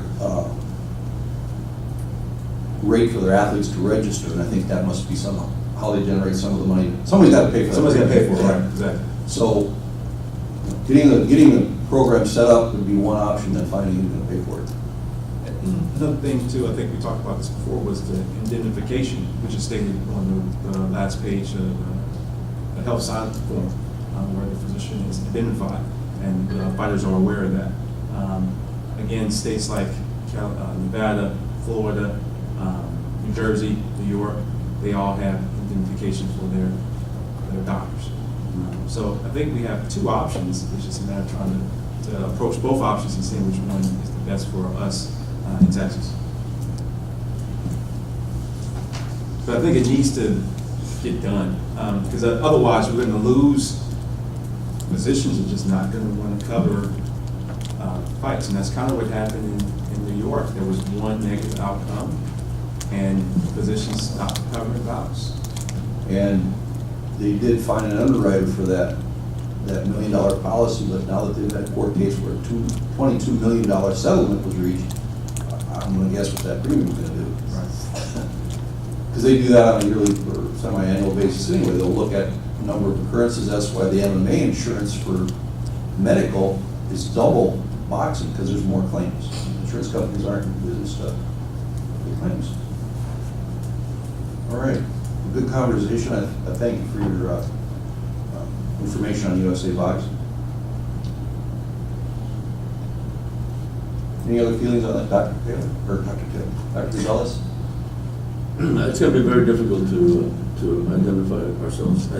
If we have to go to the state, I would presume. You know?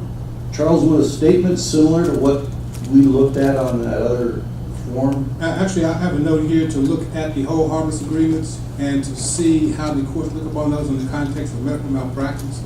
And that may be not necessarily the full answer, but a stopgap to provide at least an arguable, to be able to provide the legal basis for an argument that the lawsuit, if one is ever filed, should not proceed because the contestant waived the rights under the whole harmless agreement. So that's something that I think I've made enough to look at, and I was going to discuss in the next agenda item. So, Blaine Sabille, I had a question around just categorization. Does it have to be, you guys keep saying malpractice, but is there more of a sort of wholesale umbrella liability policy that would have the same effect, maybe cost less, or is that, in the fact that their medical doctor is always going to take precedence over? Yeah, it's going to be going to go with that person. Okay.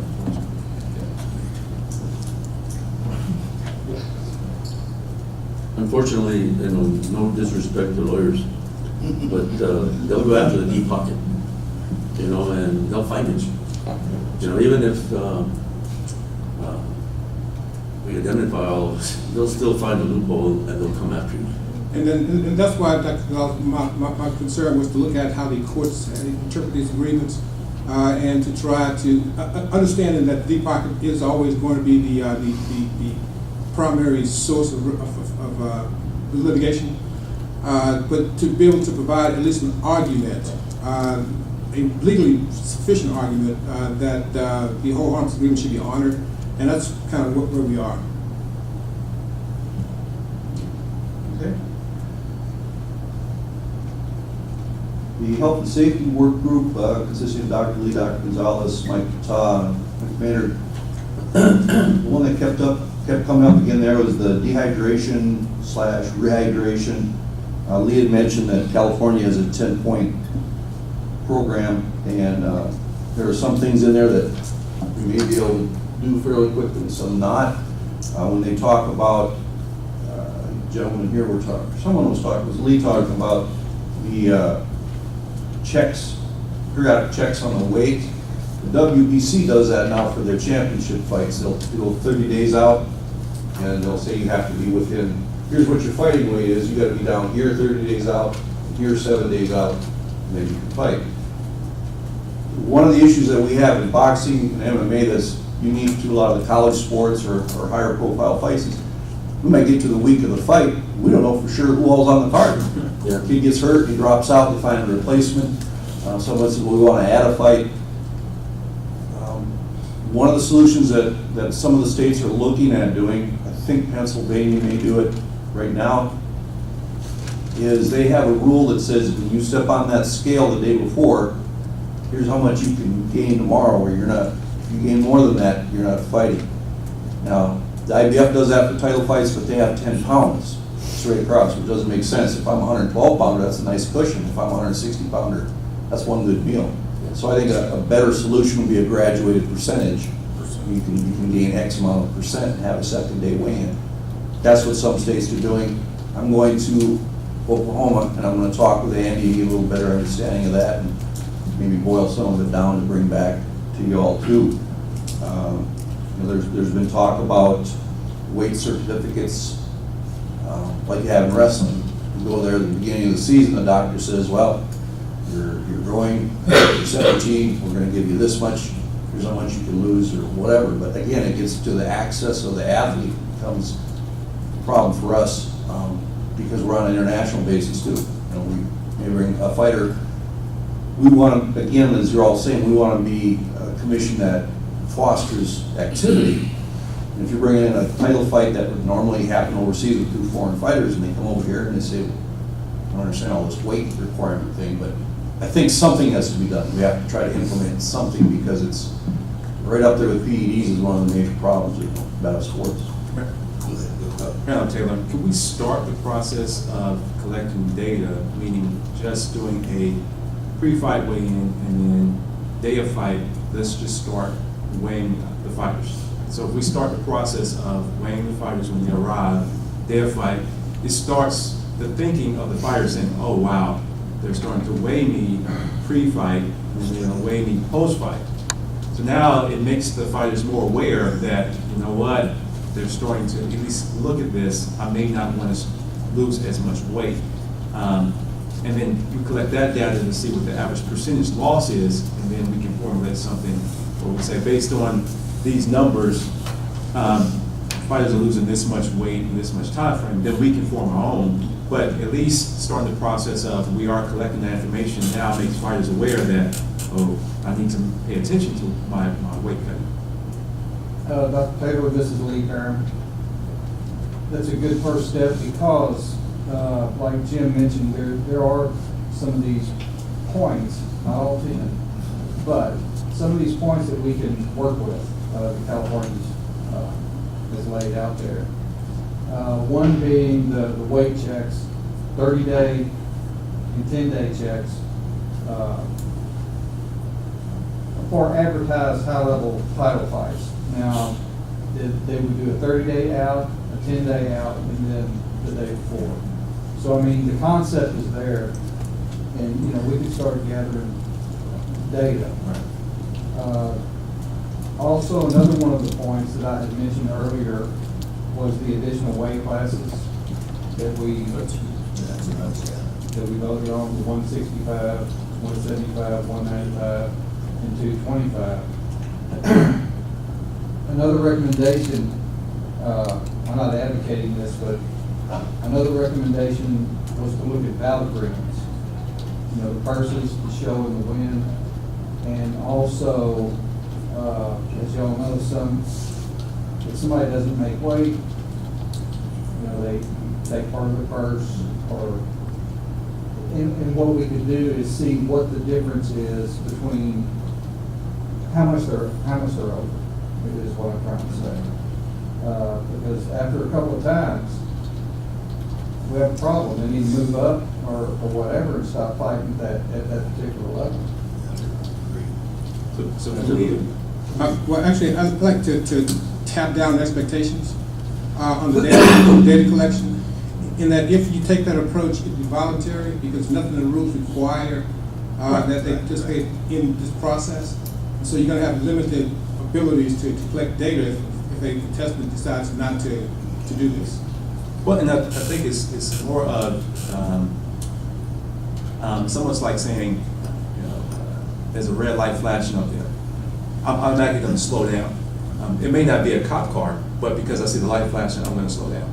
So the fact that we start the process of, wait, we're volunteer, yes, but you know, something's coming in the future, I may start changing my behavior, because that's what we're trying to change, is the behavior of weight cutting. Yes, sir. Mrs. Lee, let me clarify something real quick. My only recommendation was on the front end, okay, was what Dr. Taylor did. Yeah, I'm with you on that. Okay. Okay, yeah. Not this other stuff that I mentioned, I'm just kind of going through the list. So what would be the next step to? When we get to the next agenda item, Okay. you can make recommendations from there, saying either staff explore putting a voluntary program together, staff come back with rules to look at the elements from the 10-point proposal that's in California, and you think could fit in Texas, and then over the next course of the meetings, we'll have maybe rule changes or recommendations from that. It definitely, this conversation kicks off the dialogue in a good way. Carrie, how do you weigh a contestant? They have to go to a certified physician and weigh in 30 days out? Then it is. That's what I understand. You know, I think I cut weight a lot different than he does. You know, a lot of people have this, you're talking about professional athletes who do this for a living, who have it down to a science. I mean, our gym back in the day, promise you, we had it down to the science, and it was the fear factor that a coach like we had who said, if you don't make weight, I will kill you. Yeah. You know, I mean, so you're doing all this, but I mean, I think there's more, the 10-point I've read a little bit about, and McCarthy sends me stuff all the time. I question some of, you know, a kid cutting from 120 to 112 versus a guy from 270 going down to 235. There's a lot of difference. And so how do you, I think it's a medical study that I don't think anybody's done yet. The science of like, okay, what's the percentage factor of the 125 pound? I think it's going to be. That was discussed, the trust factor, Oh, you know, okay, let's take- reporting over the phone 30 days out, well, I weigh 150. Well, let's take Brazil, who's going to be in every title fight we have here. How are you, you know, is it you know, we teach, no, never mind, I'm not even. So, yeah, well, and Seville, to your point, that's, I mean, the most relevant one in my mind anyways, the day before pre-fight and day before, because 30 days, everyone's got a different technique, you know, what they're gonna do, a regimen to get to it, yeah. So, and I agree with Dr. Taylor that it's sort of a mindset in entrainment of thinking. You start down the path, people think toward the path. And whether it's monetary or whatever, you've got to get their attention because it's an education factor. These fighters will admit, you know, was it Nick Lentz? I almost killed myself twice trying to make 147. After the first time, I probably would have said, Well, and I think the biggest, the smartest thing they ever did was implementing these new weight classes. You have certain fighters who missed weight time and time again, and now the promotion comes in and says, that's the last time you'll fight at 155. Your next fight will be at 170. Well, I can't go 170. Well, now 165, it's kind of going. because the spreads were So large. And I think not only do you have an art of cutting weight, but also gaining the weight back. I mean, they'll come in, George St. Pierre coming in at 200 pounds, you know, and fighting at 170. You know, how do they, you know, just, it's a huge, I think there's so much science and research that has to be done that I don't know if you'll ever have a. Brian Francis, let me qualify this by saying I was not a star by any stretch of the imagination. But when I played football at South Texas State, they would weigh us before practice and after practice. And it wasn't unusual for me to lose 12 pounds during practice of fluid weight. And it made some folks nervous, but it's like Dr. Taylor said, there was an awareness for me as an athlete. I became aware that I was going to be weighed before and after. I saw the bug-eyed of, you know, our trainer looking at Francis, you know, are you okay? And I was. I could carry that and handle that. It's an awareness element. There's a lot of science, and bodies react differently. and we're just gonna have to move slowly, but I think bringing awareness to the process is important. And then also, like Dr. Gonzalez said earlier, you gotta have the data. You gotta have the data to really make some informed decisions when it becomes punitive. When we start trying to have some punitive aspect of it, we need to have some data. But this process of just bring awareness and saying, we're concerned, I think it's an outstanding start as to explore that. If I can make a comment. I'm sorry, go ahead. You know, these guys we're dealing about professional athletes from all over the world. And I can only speak, it's a great thing that we try to, talking about weight cutting. But we're talking about people that are hungry, that will do anything to get a fight. And we have to kind of look at these guys. I think the answer, and I've been just kind of sitting here, is those weights in the middle, adding the extra, putting those divisions, because I'm telling you, I've done this all my life since I remember, and I know a lot of guys in Mexico that they can't even feed their families. They can't, and you expect them to not to try to cut all this weight, but they can get fights. They come over here to get dollars instead of pesos, kind of that stuff. I think honestly, it's that the divisions. Well, Yeah, but somebody against says- boxing's got a division about every 3 pounds. Yeah. And there's still issues with it. If I might, Yeah, and it's going to be very difficult to change that. if I might, Dr. Gonzalez, I think that we were talking about engaging in discussion of collecting more data. And I think that there's a body of data we already have that we can take a look at as a starting point. And that data is the contract weights and the actual weights. If we can start gathering that data from historically to see just what those differences are. And we could, between the historical data and these fights that will come up in the future, before your next meeting, start tracking that data and bring you something back that's real world as opposed to speculation, and as a starting point for the next discussion. Okay. Good idea.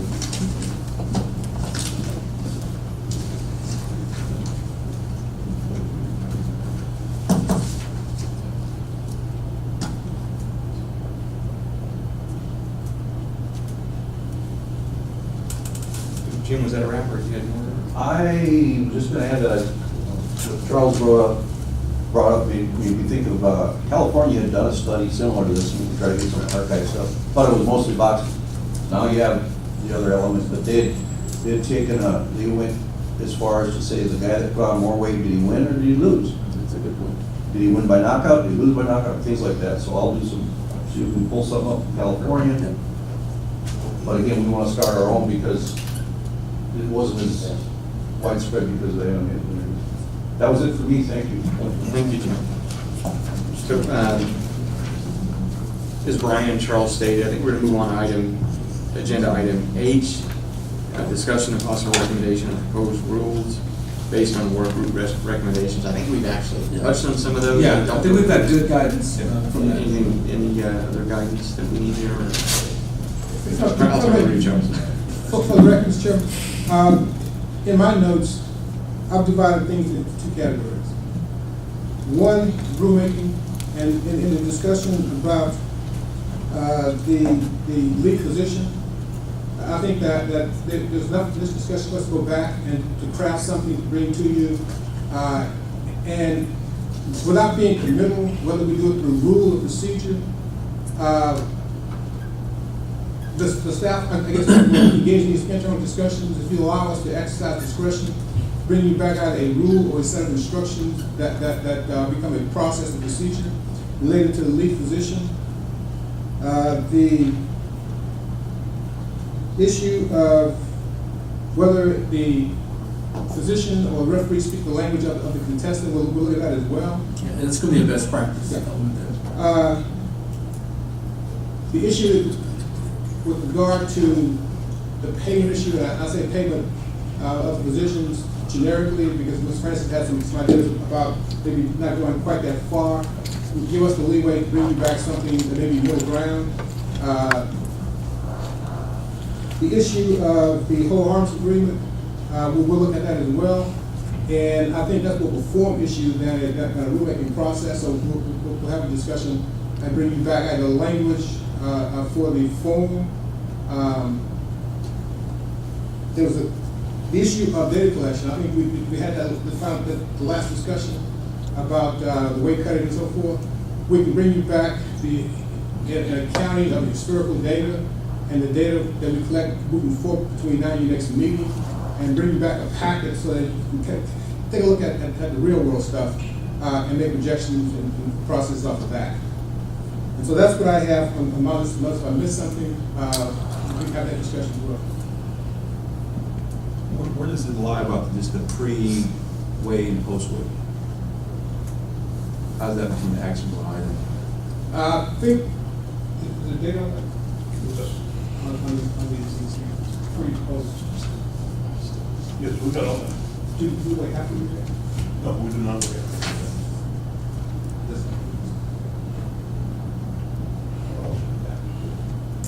Let's put it. It can be done. Let's put it in the mix to evaluate, put a process and a procedure together.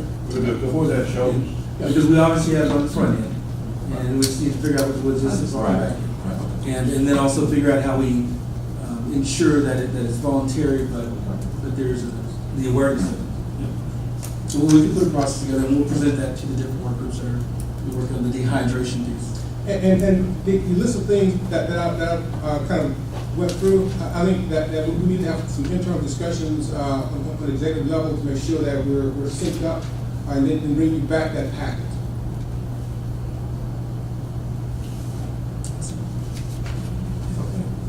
Thank you, Charles. Moving on to agenda item I. Mr. Chairman, if I would, Brian Francis, I'll lay this one out. Yep, that would be great. Typically, you will hear me speak in the pronoun of we, because I'm very inclusive, very collaborative. But I'm going to take a little executive director privilege and speak in the pronoun of I. This one is important to me. I've been in this role now for a year and 20 days. I've been in love with sports all my life, and I have a tremendous amount of respect for those folks that risk their bodies for us, whether it's for entertainment purposes. I have a tremendous amount of respect for that. Over the course of the year, there have been a number of moments that have come up dealing with drug testing. And it's obvious that we need to take a more comprehensive look at it from our agency perspective. This agenda item will be the longest, thickest, most dense agenda item you'll ever see. But that's by design, because I wanted everyone to understand what the charge is. The charge is to look at the best practices across the nation. The charge is to look at the national standards, whether it be in the NFL, NBA, other combative sports jurisdictions, to take a very deep dive through our rules, our statutes, and our processes from stem to stern, and say what are we doing? What is the national standard out there? And where should we make adjustments that still ensure the safety of those participants, but also modernizes our statutes and our rules past what they've been. Our process is what it's been, and we're there, and it works for us, generally speaking. I know that things can be done better, and I know things can be done in a smarter way. Whether it's Dr. Gonzalez, whether it's looking at the data and the study and the analysis, but there are best practices out there that we can adopt. Some of them are going to be in-house that we have. Some of them are going to be in another sport, and I want us to explore that. So we've thought this through internally, and we've had some chats with Dr. Lee, and Blaine will lay out Dr. Lee's desires on it. But we want to have a work group that takes its time and really does a thorough deep dive into it. I don't want it to be quick. This is not playing horse in the front yard with your kid on a 5-foot basketball goal. I want us to take our time, be smart, be deliberate, have some very deliberate discussions, because sometimes in this world, and I'm talking about in this particular sports world, it's the Twitter feed that gets the attention. I'm not into that. I'm not worried about the Twitter feed. I'm worried about us doing it right and making sure that Texas is leading in this area and not being drug around in this area. So specifically, this is to lay out the goal, the framework, and then really getting to work on what it looks like. Blaine has as the work group members that Dr. Lee has suggested for this particular work group. So let him play that. So, thank you, Brian. So we have a team that's been assembled, volunteers for the work group, Dr. Wayne Lee, Dr. Richard Schramm, Dr. Manuel Gonzalez, and myself. And I wanted to point out something kind of interesting, and this goes back in time, and I'd like to see the ability for some of the judgment calls on the doctor's behalf as well. And I think of what you said one time, Dr. Gonzalez, you see a fighter before going in the ring and they look pretty normal, and then the next thing you know, it looked like they, I forget the term you used, but they're on, on something, some kind of medication or something that 10 minutes ago they come in and they look like, so I think that might be missing in the description, but I think there's some ability for the doctors to take a look at a fighter before in the ring and make a judgment call about the state of mind they're in, if they're on amphetamines or something. I think all of that, because the drug testing process and procedure is... It's not necessarily a test, but it's like they look at someone and say, oh, what's the difference here before, moments ago. You made the comment, it's been meetings back. But here's the thought. I want the members of the advisory board who are not on their work group to understand you're not outside this process. And the way we see it working out is there's going to be a gathering stage of information. There's going to be an evaluation that's done by their work group. They're going to bring that data back to the group for discussion. No decision made there. Then it's going to come back with the input from the whole board, reboot, reevaluate, get more discussion, bring it back. So I see this happening over about 2 or 3 advisory board meetings if we're going to do it right.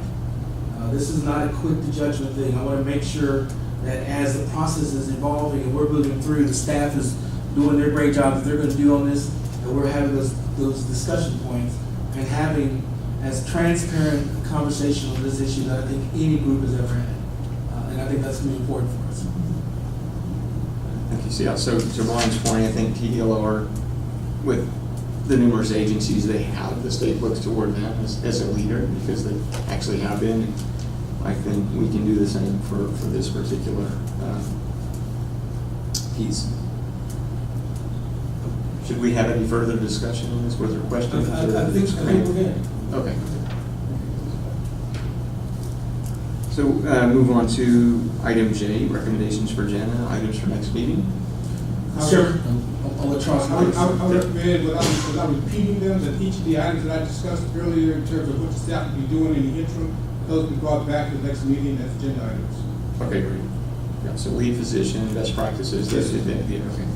Preliminary work on the Hold harmless, those analysis for the drug testing process. With an update on the data collection that we've collected and in the process, the procedures that we may have implemented. Okay. Mr. Chairman, we'll probably have some discussion about the bare knuckles. I don't see it as a decision moment, but just continue to gather information on that. But particularly, it's going to be dictated by how much information you provide to us that we can provide to the members so that we can be informed on that issue. Yeah, if I might, as a clarification, as they left, I went out to ask, because I was uncertain as to what we would expect in terms of additional data. Mm-hmm. And what I was essentially told is that we have the data, that they have been going back and forth with the state commissions on the set of rules they gave us. And so the data that they intend to, with information they intend to further provide for the next meeting would essentially be the contacts of those state agencies that they have been talking with, but the actual data we have in the form of their presentation and their proposed set of rules. So, thank you, Charles. Blaine Seville. So I would think that one thing, we should not put the onus on this committee to look at our categories today, MMA, boxing, kickboxing, and look for differentiators in their rules. So I think it would be great if those guys came to us and we can make that effort, but it was, it's, I'd rather put that on those guys. And of course, I'm sure we'll look at those rules that they put forward. And consistent with that, I totally agree. I always like to not go through this medicine material, so we can place it on the agenda. And in the interim, we'll contact the promoter to have them prepare the analysis between their rules and our rules so that it's their interpretation, not ours. Definitely. Thank you, sir. Yes, sir. Okay, anything else on item J, any other recommendations? Okay. I will look toward We're ready. Pamela there for the item K, discussion date, time, and location for next meeting. Mr. Chairman, we're looking Decide at that here, or December what do we do? 1. December 1. That's going to be a Friday. That would allow for the work groups to get some work done and really crank it out. Does that date generally look good for folks? I would think we need to poll the, whatever, 3 or 4 guys that aren't here, but, yeah. So we'll have that tentatively, and Tamla will do her magic that she does as we get closer. Chris, did you have a thought? Good for me. Yep. December first. Thank you. With that, I think we probably all need a bathroom break. So I move to adjournment here. Got to get a motion for that. Second. Thank you. With that, I'd like to adjourn. It's something like 1:13.